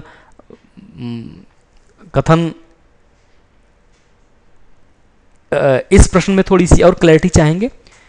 कथन गलत कथन पूछ रहा है प्रश्न संख्या 48 में, तो 1 गलत है, क्योंकि ब्लू कार्बन नीला कार्बन नाम नहीं है इसका, हालांकि याद करने में मदद रखेगा। नीला कार्बन वह कार्बन होता है जो विश्व के जो समुद्र तटीय हैं, वन हैं, जीवित प्राणी हैं, वो जो कार्बन को संग्रहण करके अवशोषित करके और वह स्टोर हो जाता है सी बेड में, उसे ब्लू कार्बन कहते हैं। कथन 2 सही है, 1 गलत है। विकल्प ए सर्वश्रेष्ठ उत्तर है प्रश्न संख्या 48 के लिए। 49 निग्रेटो एकदम गलत है। निग्रेटो अंडमान निकोबार में पाई जाती है, केरल सुमेलित नहीं है। मंगोलॉयड पूर्वोत्तर भारत सही है, और पैलियो मेडिटेरेनियन अंडमान और निकोबार द्वीप समूह यह भी सुमेलित नहीं है। केवल 2 सुमेलित है, 1 और 3 सुमेलित नहीं है। विकल्प बी सर्वश्रेष्ठ उत्तर होना चाहिए। पैलियो मेडिटेरेनियन भारत के दक्षिणी भाग में मिलते हैं। गोंड वगैरह प्रजातियां जो हैं वो पैलियो मेडिटेरेनियन को हम बोल सकते हैं। 50 पे आते हैं। इग्नियस रॉक्स, ग्रेनाइट बिल्कुल है, बेसाल्ट बिल्कुल है, डोलेराइट बिल्कुल है, 1, 2, 4 सी विकल्प है। डोलोमाइट क्या है? मेटामॉर्फिक रॉक है। डोलोमाइट अवसादी चट्टानों का उदाहरण है। ग्रेनाइट, बेसाल्ट और डोलेराइट ये इग्नियस रॉक्स के उदाहरण हैं। डोलोमाइट माफ कीजिएगा मेटामॉर्फिक नहीं, ये सेडिमेंट्री, सेडिमेंटेशन के पश्चात इसका निर्माण हुआ है। ग्रेनाइट, बेसाल्ट और डोलेराइट इग्नियस या आग्नेय चट्टानों के रूपांतरित उदाहरण हैं। डोलोमाइट सेडिमेंट्री या अवसादी चट्टानों का रूपांतरित उदाहरण है। विकल्प सी सर्वश्रेष्ठ उत्तर है प्रश्न संख्या 50 के लिए। आइए अगला प्रश्न। पुनः हम केवल उन्हीं प्रश्नों पर अधिक ध्यान देंगे, उन्हीं अधिक जोर देंगे जहां पर कोई तथ्यात्मक, अभिधारणात्मक त्रुटि, क्लिष्टता या कठिनाई है। केंद्रीय प्रशासनिक न्यायाधिकरण CAT के संदर्भ में कथनों पर विचार करना है। जाहिर है CAT एक बहुसदस्यीय संस्था है, कथन सही है। इसके क्षेत्राधिकार में अखिल भारतीय सेवाओं, केंद्रीय सिविल सेवा, सुरक्षा बलों, उच्चतम न्यायालय के अधिकारियों और सेवकों तथा संसद के सचिव स्तर के सदस्य भी सम्मिलित होते हैं। यही कथन यहाँ पे गलत हो जाता है। क्यों? क्योंकि विभिन्न सुरक्षा बलों के सदस्य, सर्वोच्च न्यायालय के अधिकारी एवं कर्मचारी तथा संसदीय सचिवालय के कर्मचारी कैट के अंतर्गत नहीं आते। 2 गलत है, 1 3 सही है। विकल्प डी सर्वश्रेष्ठ उत्तर है। प्रधानमंत्री रोजगार सृजन कार्यक्रम के बारे में, ऋण संबंधित सब्सिडी कार्यक्रम है, होगा ही होगा। केवल शहरी क्षेत्र में, इसी प्रकार के कथन आपके प्रश्नों का उत्तर दे देंगे। केवल शहरी क्षेत्र, केवल ग्रामीण नहीं, स्पेसिफिक आप अध्ययन कीजिए कि कौन सी योजनाएं केवल शहरी क्षेत्र में है, केवल ग्रामीण क्षेत्र में है, या फिर दोनों स्तर पर है। कथन 2 गलत है, कथन 1 और 3 सही है। विकल्प सी सर्वश्रेष्ठ उत्तर है। 53 व्यापार, वाणिज्य और समागम के संबंधित संवैधानिक प्रावधानों के संदर्भ में निम्नलिखित कथनों पर विचार कीजिए। संविधान की 3 सूचियां, समवर्ती, राज्य और संघीय सूची का अध्ययन कर लीजिए। अंतर्राज्यीय व्यापार और वाणिज्य संघीय सूची में आता है, न कि समवर्ती सूची में। इस आधार पर कथन 3 गलत हो जाता है, केवल 1 और 2 सही होते हैं। विकल्प सी सर्वश्रेष्ठ उत्तर होता है प्रश्न 53 के लिए। बोरोबुदुर मंदिर, आर्ट एंड कल्चर का प्रश्न आ गया। चलिए देखते हैं। इंडोनेशिया में स्थित है, सबसे बड़ा बौद्ध मंदिर है, होना चाहिए। कथन 1 सही है, बिल्कुल सही। और जब सबसे बड़ा बौद्ध मंदिर होगा तो यूनेस्को के विश्व विरासत स्थल में शामिल ही होगा, बाय डिफॉल्ट मान सकते हैं, इतना रिस्क लिया जा सकता है। 3 इसका संबंध बौद्ध धर्म की महायान शाखा से है। यहीं पर यह कठिनाई है। जी हाँ, बोरोबुदुर मंदिर जो इंडोनेशिया में स्थित इंडोनेशिया का सबसे बड़ा विशाल बौद्ध मंदिर है, वह महायान शाखा से संबंधित है। यह कथन भी सही है, तीनों कथन सही है। पूछा गया कौन सा कथन गलत है, तो कोई भी कथन गलत नहीं है। विकल्प डी सर्वश्रेष्ठ उत्तर होगा। विभिन्न प्रकार के अनुदानों की जब बात की जाती है, लेखा अनुदान, वित्तीय अनुदान, विशेष अनुदान, अतिरिक्त अनुदान इत्यादि, वोट ऑन अकाउंट, इस संबंध में खाली अगर नाम पे आप थोड़ा सा ध्यान दें तो आप इस प्रश्न का उत्तर दे सकेंगे। सांकेतिक अनुदान बिल्कुल सही है। 2 विशेष अनुदान तब प्रदान किया जाता है जब किसी बजट वर्ष के दौरान किसी सेवा पर होने वाला व्यय निर्धारित व्यय से अधिक हो जाए। यदि कहीं पर कुछ निर्धारित से अधिक हो जाता है तो उसके लिए अतिरिक्त की बात की जाती है। निर्धारित सेवा पर होने वाला व्यय यदि अधिक हो गया तो अतिरिक्त अनुदान दिया जाएगा, ना कि विशेष किसी विशिष्ट चीज के लिए। अर्थात 2 और 3 एक दूसरे से उलट दिए गए हैं, तो 2 और 3 सही नहीं है। विकल्प सी सर्वश्रेष्ठ उत्तर है प्रश्न 55 के लिए। 56 सूफी आंदोलन से संबंधित प्रश्न, बहुत ही सरल और सामान्य प्रश्न। खानकाह के बारे में बिल्कुल सही है। कथन 1 सूफी मत के सुहरावर्दिया शाखा के संस्थापक शेख सलीम चिश्ती थे। आप सब जानते हैं, चिश्तिया समुदाय शाखा के संस्थापक थे। कथन 2 गलत है, क्योंकि सुहरावर्दी के संस्थापक जो थे दिया एल्दीन अबू एन नजीब सुहरावर्दी ने किया था। 2 गलत है, 1 3 सही है। डी सर्वश्रेष्ठ उत्तर है। अंतर्राज्यीय परिषद, फिर केवल वाली बात पे ध्यान दीजिए। ऐसे विकल्प पे जरूर ध्यान दीजिएगा जिनमें केवल शब्द इस्तेमाल किया जाए। वो केवल या तो कथन सही करा देगा निश्चित रूप से, या उसे गलत कराएगा। विशेष ध्यान देने की आवश्यकता है। यह परिषद केवल अंतर्राज्यीय और केंद्र राज्य के मुद्दों से संबंधित एक संगठन, यही कथन गलत है। केवल अंतर्राज्यीय केंद्र राज्य नहीं, वरन केंद्र शासित प्रदेशों के लिए भी यह उत्तरदायी है। निर्णय लेने वाली एक सिफारिशी निकाय है जो कि अंतर्राज्यीय केंद्र राज्य मुद्दे और राज्य और केंद्र शासित प्रदेशों के बीच भी। 2 गलत है, 1 और 3 सही हैं। 57। विकल्प बी सर्वश्रेष्ठ उत्तर है। पूछा गया है किसका उद्देश्य नागरिकों का वित्तीय समावेशन है। राजीव गांधी इक्विटी बचत योजना, प्रत्यक्ष लाभ स्तरण, स्वाभिमान, एम बैंकिंग। वित्तीय समावेशन, प्रत्यक्ष लाभ हस्तांतरण फाइनेंशियल इंक्लूजन का स्टेप है, स्वाभिमान भी है और मोबाइल बैंकिंग भी है। राजीव गांधी इक्विटी बचत योजना यह वित्तीय समावेशन नहीं है, वरन इसके तहत इक्विटी निवेश करके कर से बचाव किया जा सकता है। तो राजीव गांधी इक्विटी बचत योजना क्या है? कर सुधार या कर निर्माण संबंधी या कर निर्माण पर केंद्रित योजना है। बाकी सारे वित्तीय समावेशन। 2, 3, 4 विकल्प डी सर्वश्रेष्ठ उत्तर है। चलिए फिर नदियों की एंटी डिसेंट रिवर्स, पूर्ववर्ती, उत्तरवर्ती या अनुवर्ती। जब अपहिवल हुआ, हिमालय का निर्माण हुआ, उथल पुथल धरती पर मची, हिमालय का निर्माण हुआ। हिमालय के निर्माण के पहले जो नदियां पृथ्वी पर उपस्थित थीं उन्हें पूर्ववर्ती नदियां कहते हैं। उसके बाद जो रिवर्स बनी नदियां बनी उन्हें अनुवर्ती नदियां कहते हैं। 59 में पूछा गया है कौन गलत है, तो दोनों ही कथन सही हैं, ना तो एक ना ही दो। 1 और 2 दोनों ही कथन सही हैं, तो कोई भी कथन गलत नहीं। विकल्प डी सर्वश्रेष्ठ उत्तर हुआ। प्रत्ययानुदान क्या होता है? अनुदानों के बारे में आप जब पढ़ेंगे तो आप पाएंगे, पिछले प्रश्न में हमने अनुदान पर चर्चा की। अनुदान प्रत्यय पर आधारित, अनुमानों के बिना प्रदान की गई एक मुफ्त धनराशि एक बार में दे दी गई,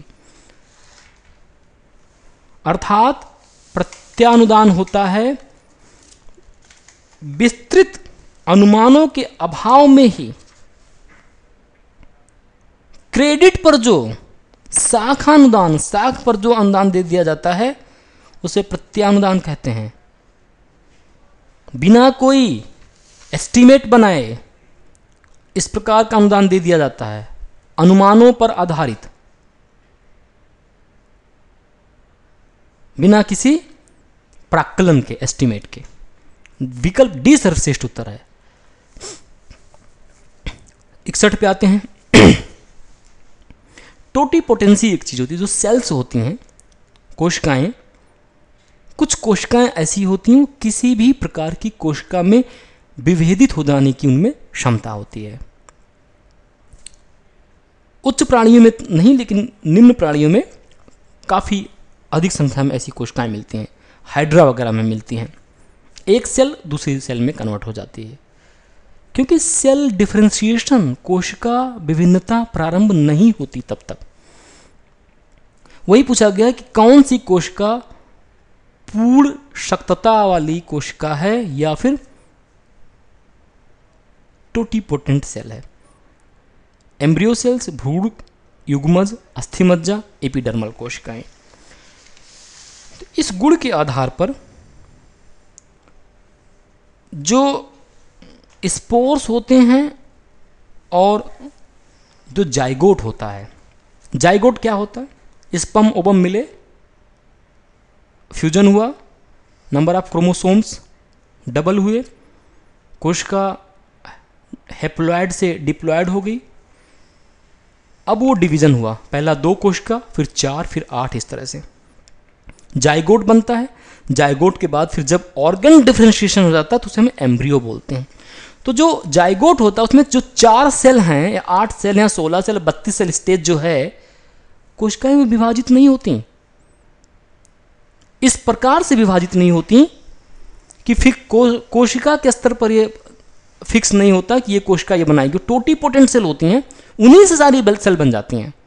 तो युग्मज अर्थात जाइगोट के स्तर पर या स्पोर के स्तर जो कोशिकाएं होती हैं वो टोटिपोटेंट सेल होती हैं। बी सर्वश्रेष्ठ उत्तर है। चलिए, अभी हाल ही में केंद्र सरकार ने वायु की गुणवत्ता मापने के लिए एक तंत्र विकसित किया जिसमें 8 प्रदूषक बताए गए। वो 8 प्रदूषक कौन कौन से हैं? सीसा, लेड बिल्कुल होगा। ओजोन, ओजोन पॉल्यूशन भी होता है। जब गर्मी में या तापमान बहुत बढ़ जाता है तो वातावरण में ओजोन कॉन्सेंट्रेशन बहुत बढ़ जाता है, उससे जी मिचलाना, उल्टियाँ आना और बहुत सारे दमा, अस्थमा की शिकायतें होती हैं। ओजोन भी है। कार्बन डाइऑक्साइड तो रहेगी ही, अमोनिया, नाइट्रोजन डाइऑक्साइड और पार्टिकुलेट्स। अमोनिया रहेगा कि नहीं रहेगा? अमोनिया भी रहेगा। और नाइट्रोजन डाइऑक्साइड, नाइट्रोजन डाइऑक्साइड भी रहना चाहिए। क्यों? बिल्कुल रहेगा, क्योंकि नाइट्रोजन सर्वाधिक, नाइट्रोजन के ऑक्साइड ही तो नाइट्रिक अम्ल बनवाएंगे जो कि एसिड ड्रेन कराएगा। तो एसिड रेन या अम्ल वर्षा भी प्रदूषण का ही एक मानक है कि नहीं है? तो नाइट्रोजन डाइऑक्साइड भी रहेगा और पार्टिकुलेट्स तो होंगे ही, PM2.5, PM2.5, PM10 वाले तो रहेंगे ही। तो सारे ही हैं, 1 2 3 4 5 6 सारे ही हैं।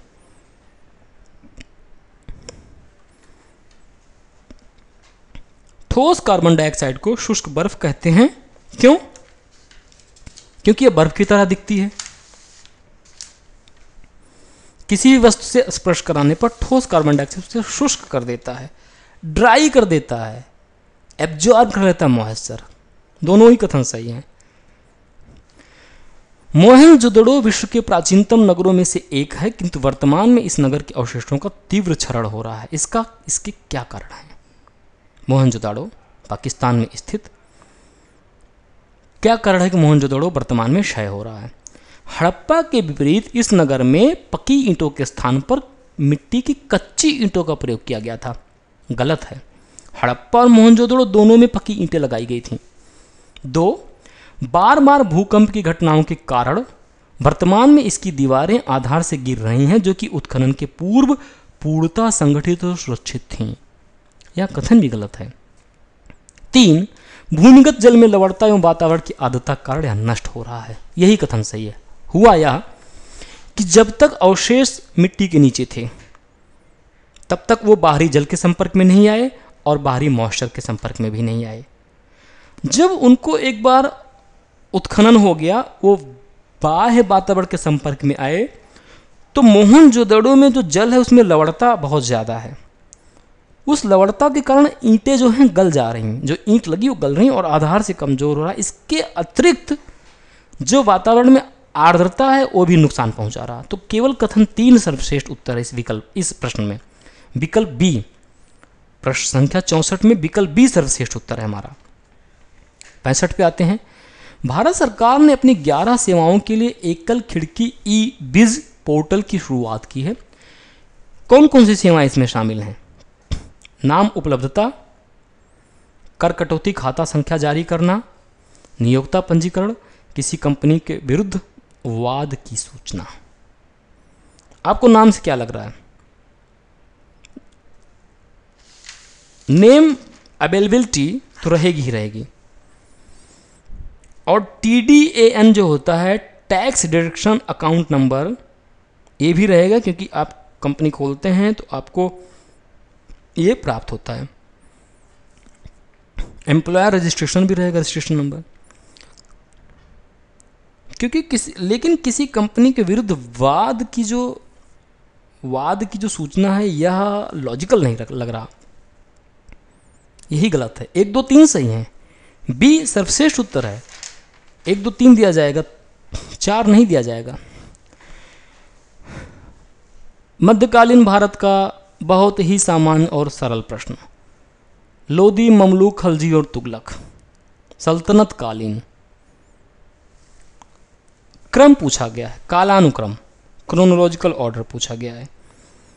तो आप जानते हैं सबसे पहले ममलूक थे। 1206 से, इनमें से सबसे पहले ममलूक थे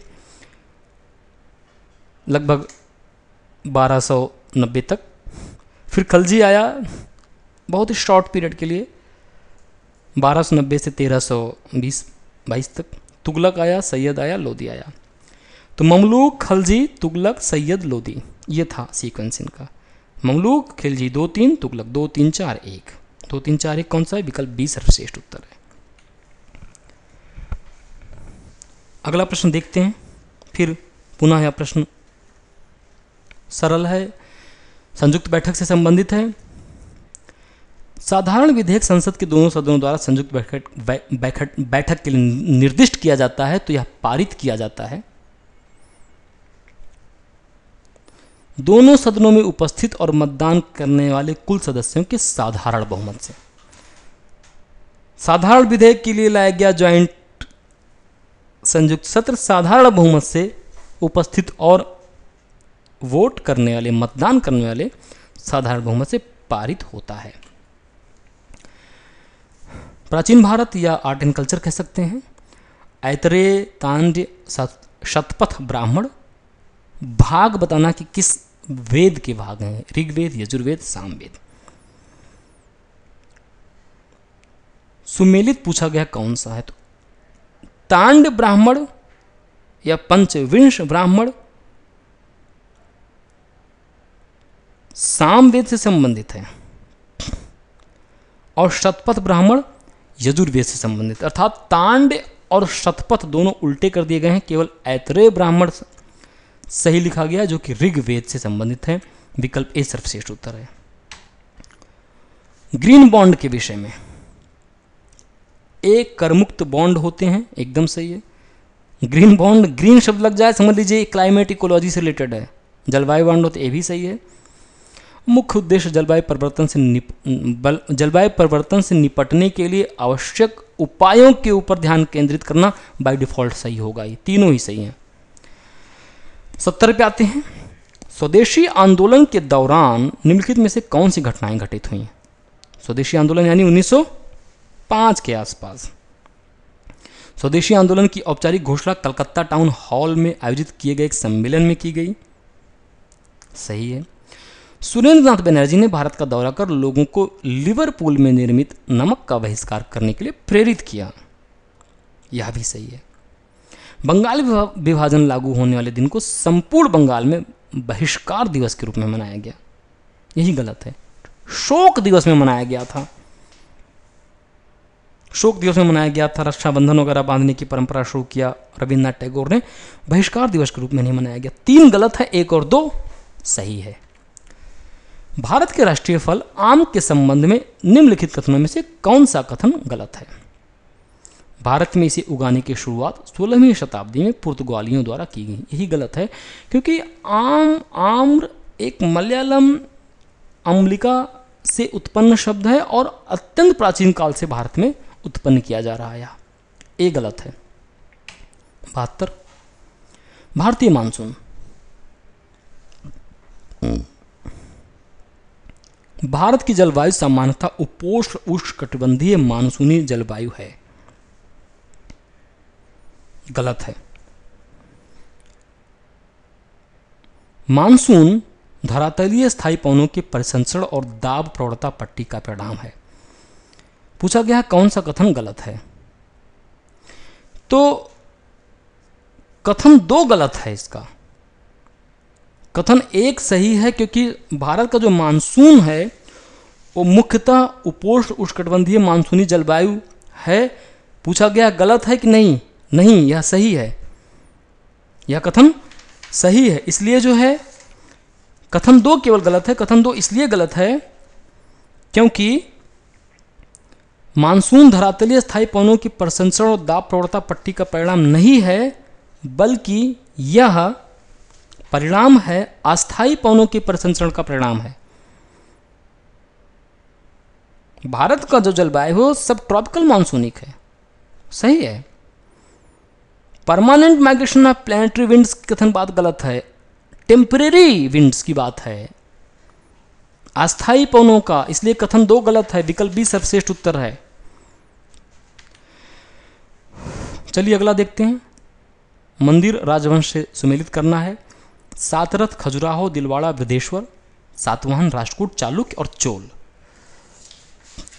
भारतीय प्राचीन इतिहास का बहुत ही साधारण सा प्रश्न है यह। 7 रथ मंदिरों का निर्माण पल्लव राजवंश ने करवाया था, अर्थात एक सुमेलित नहीं है। और खजुराहो का निर्माण चंदेलों ने करवाया था। राष्ट्रकूट ने अजंता एलोरा केव्स के बारे में उनका संबंध है उनसे। 1 और 2 सुमेलित नहीं है, 3 और 4 सुमेलित हैं। विकल्प सी सर्वश्रेष्ठ उत्तर है। नेहरू रिपोर्ट के बारे में निम्नलिखित में से क्या गलत है या है? इसमें बिल ऑफ राइट्स उल्लिखित था, सही है। बिल ऑफ राइट्स की बात इसने किया था। इसने मुसलमानों के लिए पृथक निर्वाचन मंडलों का प्रावधान किया? नहीं, ऐसा नहीं किया। किसी भी समुदाय के लिए किसी भी प्रकार के निर्वाचक मंडल का प्रावधान इसने नहीं किया। इसने प्रावधान किया कि एकात्मक सरकार होनी चाहिए जिसमें अवशिष्ट शक्तियां केंद्र के पास हों। यह भी गलत है क्योंकि इसने संघात्मक सरकार का, फेडरल गवर्नमेंट का वो किया था, यूनिटरी की बात नहीं की थी। 2 और 3 गलत हैं, केवल एक सही। विकल्प डी सर्वश्रेष्ठ उत्तर है। निम्न में से कौन सा से अपूर्ण प्रतियोगिता की विशेषताएं हैं? इनकम्प्लीट कंपटीशन, अल्प विक्रेता, सजातीय उत्पाद। अपूर्ण प्रतियोगिता क्या होती है? विक्रेता अधिक हो, क्रेता कम हो, तो अल्प विक्रेता नहीं होते, अधिक विक्रेता होते हैं। और सजातीय उत्पाद नहीं, विभिन्न प्रकार के उत्पादों की बिक्री की जाती है इसमें, सजातीय उत्पाद नहीं। दोनों ही गलत हैं। विकल्प डी सर्वश्रेष्ठ उत्तर है। 76 डिजिटल इंडिया मिशन का उद्देश्य विकास क्षेत्र के स्तंभों के लिए अधिक विश्वसनीयता प्रदान करना है। इसमें निम्नलिखित में से क्या सम्मिलित नहीं है? ई शासन, ई क्रांति, इलेक्ट्रॉनिक वस्तुओं का निर्यात या इलेक्ट्रॉनिक्स विनिर्माण। तो डिजिटल इंडिया प्रोजेक्ट का मिशन नाम से ही लग रहा है, ई शासन होगा है, ई क्रांति भी होगी। इलेक्ट्रॉनिक्स विनिर्माण, इलेक्ट्रॉनिक वस्तुओं का निर्यात नहीं, विनिर्माण करेगा, निर्यात नहीं करेगा। 1 2 4 है, 3 नहीं है खाली। विकल्प बी सर्वश्रेष्ठ उत्तर है। साड़ियों की निम्नलिखित किस्मों में से किनका संबंध उत्तर भारतीय शैली से है? बांधनी, कंठा, तंछुई, मंगलगिरी, चिकन। तो उत्तर भारत से बांधनी है, राजस्थान में मशहूर है। इसके बाद कंठा नहीं, कंठा पूर्वी भारतीय शैली है। और मंगलगिरी दक्षिण। तो बांधनी, तंछुई और चिकन, अर्थात 1 2 और 1 3 और 5। विकल्प बी सर्वश्रेष्ठ उत्तर है हमारा इस प्रश्न के लिए। चलिए एक प्रश्न हम बजट से मिल गया है, इसको भी देख लेते हैं। बजट 2015-16 प्रस्तुत करने के दौरान भारत सरकार द्वारा घोषित किए गए बजट विजन 2020 के निम्नलिखित लक्ष्यों पर विचार कीजिए। क्या क्या लक्ष्य हैं? नगरीय एवं ग्रामीण क्षेत्रों में प्रत्येक परिवार के लिए मकान। 2, प्रत्येक ग्राम एवं नगर में स्वास्थ्य सेवाएं प्रदान करना। 3, प्रत्येक युवा को रोजगार प्राप्त करने के लिए योग्य बनाना। उपर्युक्त लक्ष्यों में से कौन से लक्ष्य विजन में उल्लिखित किए गए हैं? प्रश्न संख्या 78। तो आप बताइए, क्या कोई ऐसी सरकार या कोई ऐसा देश होगा जो इस प्रकार के लक्ष्य नहीं बनाएगा? ये अलग बात है कि विजन 2022 में शामिल है कि नहीं, लेकिन बनाएगा तो सवाल की सब्जेक्टिविटी या वस्तु स्थिति बता रही कि तीनों ही होने चाहिए, और तीनों ही हैं, 1 2 3। ऐसे प्रश्न बिल्कुल भी गलत मत करें, बिल्कुल भी ना छूटने पाएं। निम्नलिखित में से किन भारतीय नेताओं को जूडिथ ब्राउन ने सब कॉन्ट्रैक्टर कहा? जवाहरलाल नेहरू, राजेंद्र प्रसाद, वल्लभ भाई पटेल। Judith brown. आधुनिक भारतीय इतिहास से प्रश्न। जूडिथ ब्राउन ने बताया था कि जो गांधी के आरंभिक आंदोलन थे, खेड़ा, चंपारण, अहमदाबाद इत्यादि, इसमें इन्होंने कहा कि ये नेता जो हैं गांधी, पटेल, प्रसाद, ये सब ये ब्रिटिश शासन के खिलाफ एक सब कॉन्ट्रैक्टर की भर्ती करना चाहते हैं। तो राजेंद्र प्रसाद और वल्लभ भाई पटेल तो हो गए, जवाहरलाल नेहरू शामिल नहीं थे। 2 और 3 सही हैं, विकल्प बी सर्वश्रेष्ठ उत्तर है। चलिए आगे 80 पे आते हैं। आयात प्रतिस्थापना की नीति है, नाम ही बता रहा क्या, आयात प्रतिस्थापना। आयात को प्रतिस्थापित किया जाना किससे, निर्यात से करोगे और किससे करोगे। आयातित की जाने वाली वस्तुओं के विपरीत घरेलू या घर में निर्मित अर्थात उन वस्तुओं से प्रतिस्थापित कर देना जो कि अंतर्देशीय हैं, इंडिजिनस हैं। विकल्प सी सर्वश्रेष्ठ उत्तर है। बहुत ही आसान प्रश्न। कोलेस्ट्रॉल, स्वास्थ्य से संबंधित जागरूकता बढ़ रही है तो कोलेस्ट्रॉल भी बढ़ेगा ही। कोलेस्ट्रॉल, उच्च कोलेस्ट्रॉल धमनियों को कठोर बनाता है, बिल्कुल सही है। स्टिफ बना देता है, धमनियां संकुचित हो जाती हैं और रक्त का प्रवाह प्रभावित होता है। कोलेस्ट्रॉल का अणु एक प्रकार का लिपिड होता है जो कि मोम, तेल तथा वसा की तरह जल में अघुलनशील पदार्थ है, ये भी सही है। कोलेस्ट्रॉल और ट्राइग्लिसराइड वस्तुतः एक समान होते हैं। कथन 1 और 2 सही हैं, 3 गलत है क्योंकि कोलेस्ट्रॉल और ट्राइग्लिसराइड एक समान नहीं होते। कोलेस्ट्रॉल, ट्राइग्लिसराइड क्या है, एक फैट बॉडी है। कोलेस्ट्रॉल भी एक प्रकार का फैट है, लेकिन इनके केमिकल कंपोजिशन में अंतर होता है और रक्त में घुलनशील होते हैं। 3 गलत है, 1 और 2 सही है। विकल्प ए सर्वश्रेष्ठ उत्तर है। चलिए, ऐसा प्रश्न पिछले वर्ष ही आया था। विश्व के विभिन्न 4 नगरों को उन्होंने उत्तर से दक्षिण, दक्षिण से उत्तर, पूर्व से पश्चिम या पश्चिम से पूर्व लगाने के लिए पूछा था, पूछ भी सकते हैं। निम्नलिखित नगरों को उत्तर से दक्षिण के क्रम में व्यवस्थित कीजिए। Prague, Oslo, Copenhagen, Hamburg. Europe के 4 नगर। हैम्बर्ग कहाँ है, Germany. Oslo, Norway. Copenhagen, Denmark. Prague, चेक रिपब्लिक। दक्षिण यूरोप, उत्तर यूरोप। तो जाहिर है प्राग और 4 हैम्बर्ग में ही आएंगे सबसे अंत में। तो 3 1 या 4 होगा या 4 1 होगा। आपको एक उत्तर मिल रहा है 4 1 4 1। ए या डी में से कोई उत्तर होगा। शॉर्ट आउट कर लिया, बी सी हटा दिया। अब 2 3 पे कॉन्सेंट्रेट करिए। पहले ओस्लो होगा कि पहले कोपेनहेगन होगा। नॉर्वे और डेनमार्क की पोजीशन देखिए, डेनमार्क थोड़ा नीचे, नॉर्वे थोड़ा ऊपर है। तो ओस्लो आना चाहिए या कोपेनहेगन आना चाहिए। आप इस पर थोड़ा मैपिंग कीजिए, थोड़ी सी मैपिंग कीजिए तो पाएंगे कि ओस्लो पहले है, कोपेनहेगन नीचे है। नॉर्वे ऊपर है तो ओस्लो ऊपर आएगा। हमेशा जरूरी नहीं होता, लेकिन आप कंपैरेटिव देख सकते हैं। ओस्लो, कोपेनहेगन, हैम्बर्ग और प्राग। 2 3 4 1 सर्वश्रेष्ठ उत्तर है। भारतीय राष्ट्रीय कांग्रेस की पहली बैठक पुणे में प्रस्तावित थी, किंतु किस कारण से अब बॉम्बे स्थानांतरित कर दी गई। क्या कारण था? इंटरेस्टिंग सवाल है, छोटा सा लेकिन इंटरेस्टिंग सवाल। फैक्चुअल है लेकिन आ सकता है। वर्ष 1885 दिसंबर महीने में पुणे में प्लेग फैल गया था, इसलिए अंतिम समय में जो वेन्यू था वो मुंबई गोकुलदास संस्कृत कॉलेज निश्चित किया गया। प्लेग के कारण डी सर्वश्रेष्ठ विकल्प है।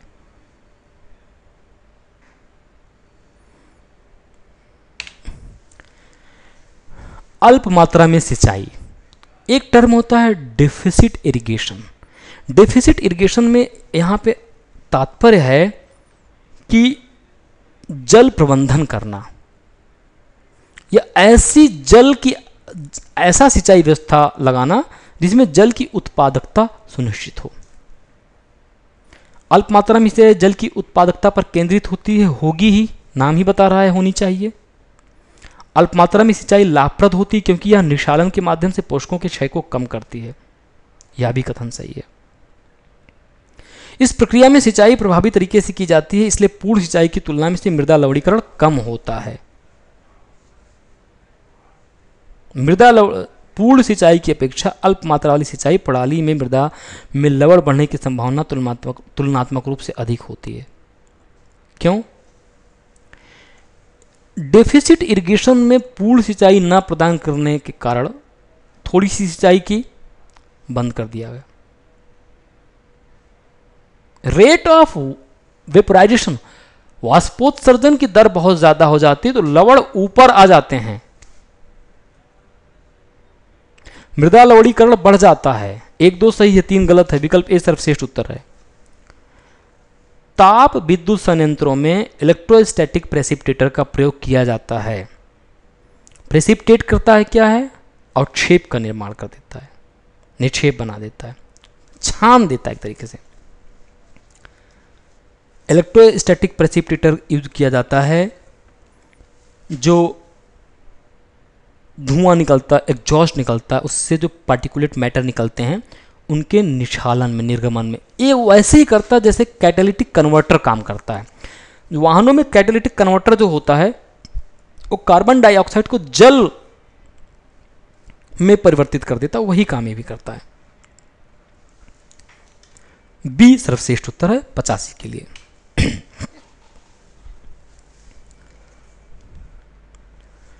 भारत के विकास के लिए शुरुआती भारतीय नरमपंथी राष्ट्रवादियों द्वारा प्रस्तुत आर्थिक नीतियों के संबंध में निम्नलिखित कथनों पर विचार कीजिए।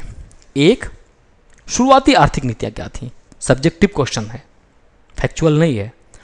आर्थिक विकास को आधुनिक उद्योग के द्रुत विकास के रूप में देखा गया, देखा ही जाएगा, सब्जेक्टिविटी है लेकिन क्लियर है। आधुनिक उद्योग को भारत के विविध लोगों को एकल राष्ट्र के रूप में संयुक्त करने वाली प्रमुख शक्ति के रूप में देखा गया, ये भी सही है।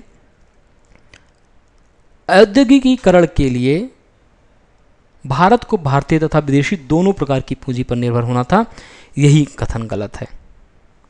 स्वदेशी की बात की गई थी, आर्थिक नीति में स्वदेशीपन था, तो भारतीय पूंजी के आधार पर विकास की बात की गई।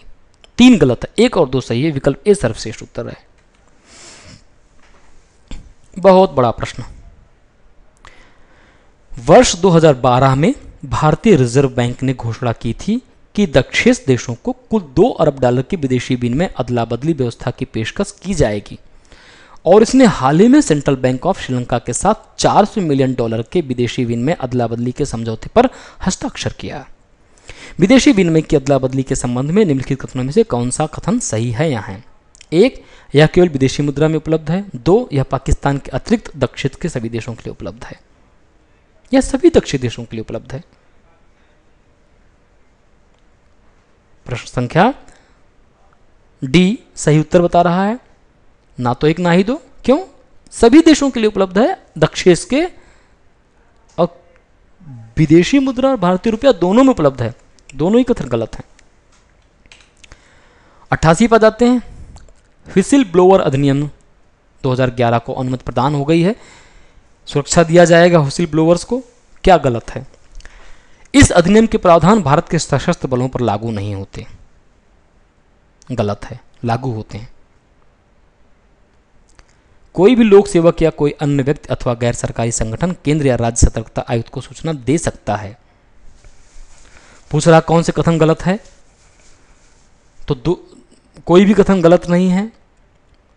व्हिसिल ब्लोअर अधिनियम, क्षमा चाहेंगे, कथन 1 सही है और 2 भी सही है, इसलिए कोई भी कथन गलत नहीं है। विकल्प डी सर्वश्रेष्ठ उत्तर है हमारा।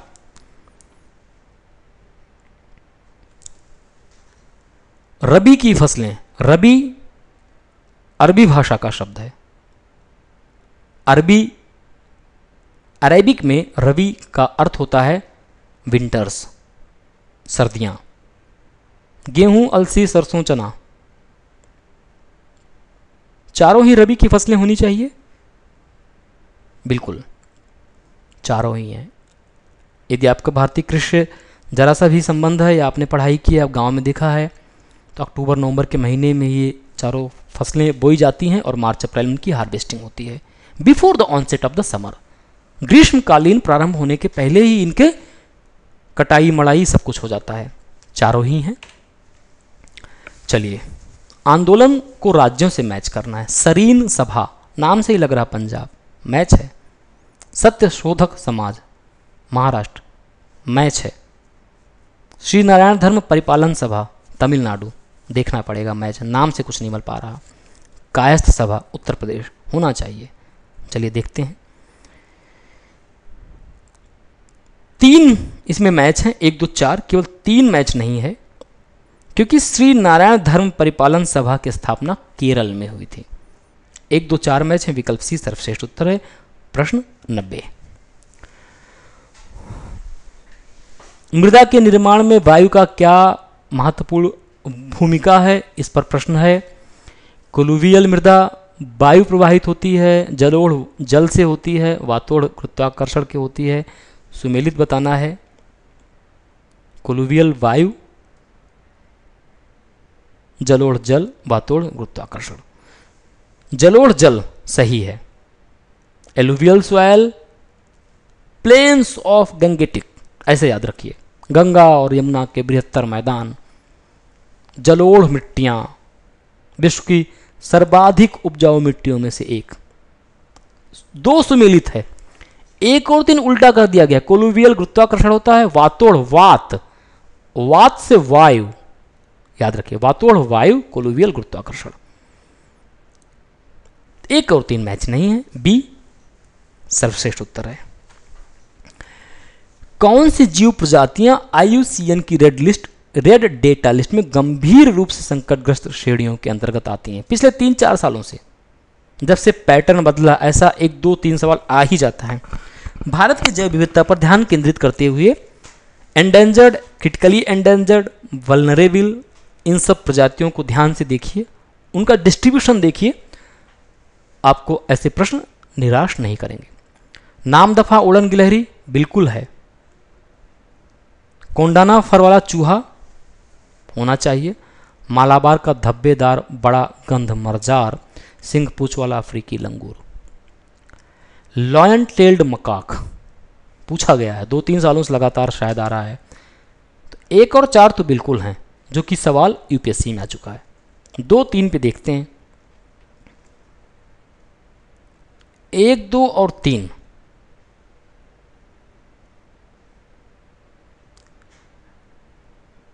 4। अब यहां पर हल्का सा अंतर है, गंभीर संकटग्रस्त या संकटग्रस्त। सिंह पूछ वाला लॉयन टेल्ड मकाक वेस्टर्न घाट या नीलगिरी में मिलता है। यह पाया जाता है संकटग्रस्त प्रजातियों में है, बाकी के तीनों गंभीर रूप से संकटग्रस्त प्रजातियों में है। 1 2 3 सही उत्तर है इसका, विकल्प ए सर्वश्रेष्ठ उत्तर है। क्वेश्चन थोड़ा सा फंसा सकता था, तो एकदम क्लियर कट आइडिया रखिए और याद रखिए। पारिस्थितिकी तंत्र के जैविक घटकों में सम्मिलित होते हैं जैविक, बायोटिक, जो जिंदा होते हैं, जीवित होते हैं, लाइफ, उत्पादक, उपभोक्ता, अपघटक, तीनों ही हैं। बायोलॉजिकल में तीनों ही हैं। फुटलूज उद्योग है। फुटलूज उद्योग क्या होता है? जिसके लिए कोई बहुत वैसे कच्चा माल की जरूरत ना पड़े, आवागमन के साधनों की जरूरत ना पड़े, श्रम की बहुत वैसे सस्ते श्रम की आवश्यकता ना पड़े, रॉ मटेरियल की आवश्यकता ना पड़े, अपनी IT industry, service sector footloose industry होते हैं। क्योंकि मैन्युफैक्चरिंग, कंस्ट्रक्शन, प्रोडक्शन टाइप चीजें नहीं होती हैं। बेसिकली फुटलूज इंडस्ट्री जो आती है वो सर्विस सेक्टर, सेवा क्षेत्र से आती है, और ऐसा उद्योग जो कहीं भी स्थापित किया जा सके, क्योंकि प्रत्यक्ष तौर पर कच्चे माल, आवागमन साधन, सस्ते श्रम, इन सब पर जो आर्थिक उत्पादन के उपादान हैं उन पर निर्भर नहीं करते, इसलिए यह कहीं भी स्थापित किया जा सकता है आसानी से। डी ऑप्शन, डी विकल्प सर्वश्रेष्ठ उत्तर है फुटलूज इंडस्ट्री का। शैपरल बायोम, शैपरल या चैपरल बायोम क्या होता है? मरुस्थलीय, भूमध्यरेखीय, टुंड्रा, पर्णपाती।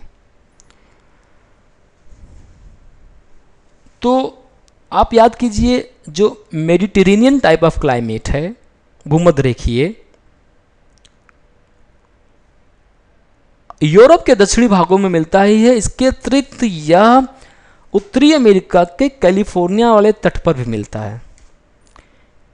भूमध्य सागरीय बायोम को उत्तरी अमेरिका के कैलिफोर्निया तट के समानांतर जो बायोम है उसे शेपरल बायोम कहा जाता है। बी सर्वश्रेष्ठ उत्तर है। तंजावुर वीड़ा, आर्ट एंड कल्चर से बहुत ही क्लिष्ट प्रश्न। इसका विकास 17वीं शताब्दी ईस्वी के दौरान रघुनाथ नायक द्वारा किया गया था। फैक्चुअल प्रश्न, यदि आपको पता है तो सॉल्व करिए, नहीं तो छोड़ दीजिए। आप ये गेस करके लॉजिक करके नहीं निकाल सकते कि रघुनाथ नायक ने तंजावुर वीड़ा बनाई थी कि नहीं बनाई थी। कुछ प्रश्न छोड़े भी जाने होते हैं। इसे भौगोलिक उपदर्शन प्राप्त है, प्राप्त होना चाहिए। इसके निर्माण में प्रयुक्त होने वाली लकड़ी दक्षिण पूर्व एशिया से आयातित की जाती है। आयातित की जाती है कि यहीं होती है नहीं पता, डाइसी है। ऐसे प्रश्न आप छोड़ सकते हैं। फिलहाल आपकी जानकारी के लिए बता दें कि 1 और 2 सही हैं, 3 गलत है, क्योंकि तंजावुर वीड़ा तमिलनाडु के तंजावुर डिस्ट्रिक्ट में एक विशेष प्रकार से कटहल के वृक्ष से बनाई जाती है। 3 गलत है, 1 और 2 सही है, इसलिए विकल्प सी सर्वश्रेष्ठ उत्तर है। किस प्रकार के वृक्ष टैगा वनों में पाए जाते हैं? आप देखिए माउंटेन टेरेन पे टैगा, टुंड्रा, ऐसे टैगा में ऐसी पत्तियां मिलती हैं जो सुई की तरह उनकी पत्तियां होती हैं। स्प्रूस मिलेगा, देवदार मिलेगा, चीड़, पाइन, फायर ट्री, देवदार, ओक ट्री इत्यादि ये सब मिलते हैं। टैगा में क्या मिलेंगे? Spruce, birch, pine, lark, taiga ये सब मिलते हैं। 1 और 4 केवल। सागौन और महोगनी ये तो पर्णपाती वन है, टैगा में नहीं मिलेंगे। इक्वेटोरियल फॉरेस्ट के ऊपर मिलेंगे, टेम्परेट में मिलेंगे, इन सब में मिलेंगे, उपोष्ण में मिलेंगे, उष्णकटिबंधीय में मिल सकते हैं। 1 और 4 विकल्प सी। चलिए फिर एक प्रश्न आ गया है। वित्तीय वर्ष 2015-16 के लिए भारत के बजट के संबंध में निम्नलिखित कथनों पर विचार कीजिए। निगम कर की दर में कमी कर दी गई है, सेवा कर की दर में वृद्धि कर दी गई है, पिछले वित्तीय वर्ष की तुलना में मनरेगा के लिए आवंटित धनराशि में कमी कर दी गई, संपत्ति कर को समाप्त कर दिया गया है।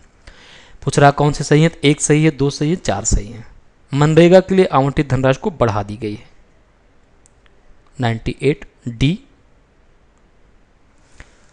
1, 2, 4 सही हैं। नदी का मुहाना समुद्री जीवन एवं मीठे जल के मध्य एक इकोटोन क्षेत्र है। तटवर्ती खाड़ी एवं ज्वारीय दलदल इत्यादि नदमुख के उदाहरण हैं। 99 सवाल ऐसा कह रहा है कि जैसे सेल्फ एक्सप्लेनेटरी हों। दोनों ही कथन अपने आप में सही हैं, विकल्प ही ऐसे बना रहे हैं। प्रोफाउंडल क्षेत्र क्या होते हैं? प्रोफाउंडल क्षेत्र इकोलॉजी टर्म है। सूर्य के भीतर कोर और बाहरी कोर के मध्य का क्षेत्र। अंतर्देशीय स्थित जल जैसे किसी झील का गहरा एवं तल वाला क्षेत्र। प्रोफाउंडल क्षेत्र वह होता है जो किसी एक्वेटिक बायोसिस्टम अर्थात जलीय पर्यावरणीय तंत्र में जिस भाग में सूर्य की किरण नहीं पहुंच पाती हैं उसे प्रोफाउंडल क्षेत्र बोलते हैं। बी सही है, विकल्प बी। प्रश्न संख्या 100 विकल्प बी सही है। दोस्तों, इस विश्लेषण के माध्यम से सामान्य अध्ययन प्रश्न पत्र 1 के विषय में थोड़ा सा आपको एक आइडिया, अप्रोच और आउटलुक देने का प्रयास किया गया और ये आशा की गई कि आप इसी दिशा में तैयारी जारी रखेंगे।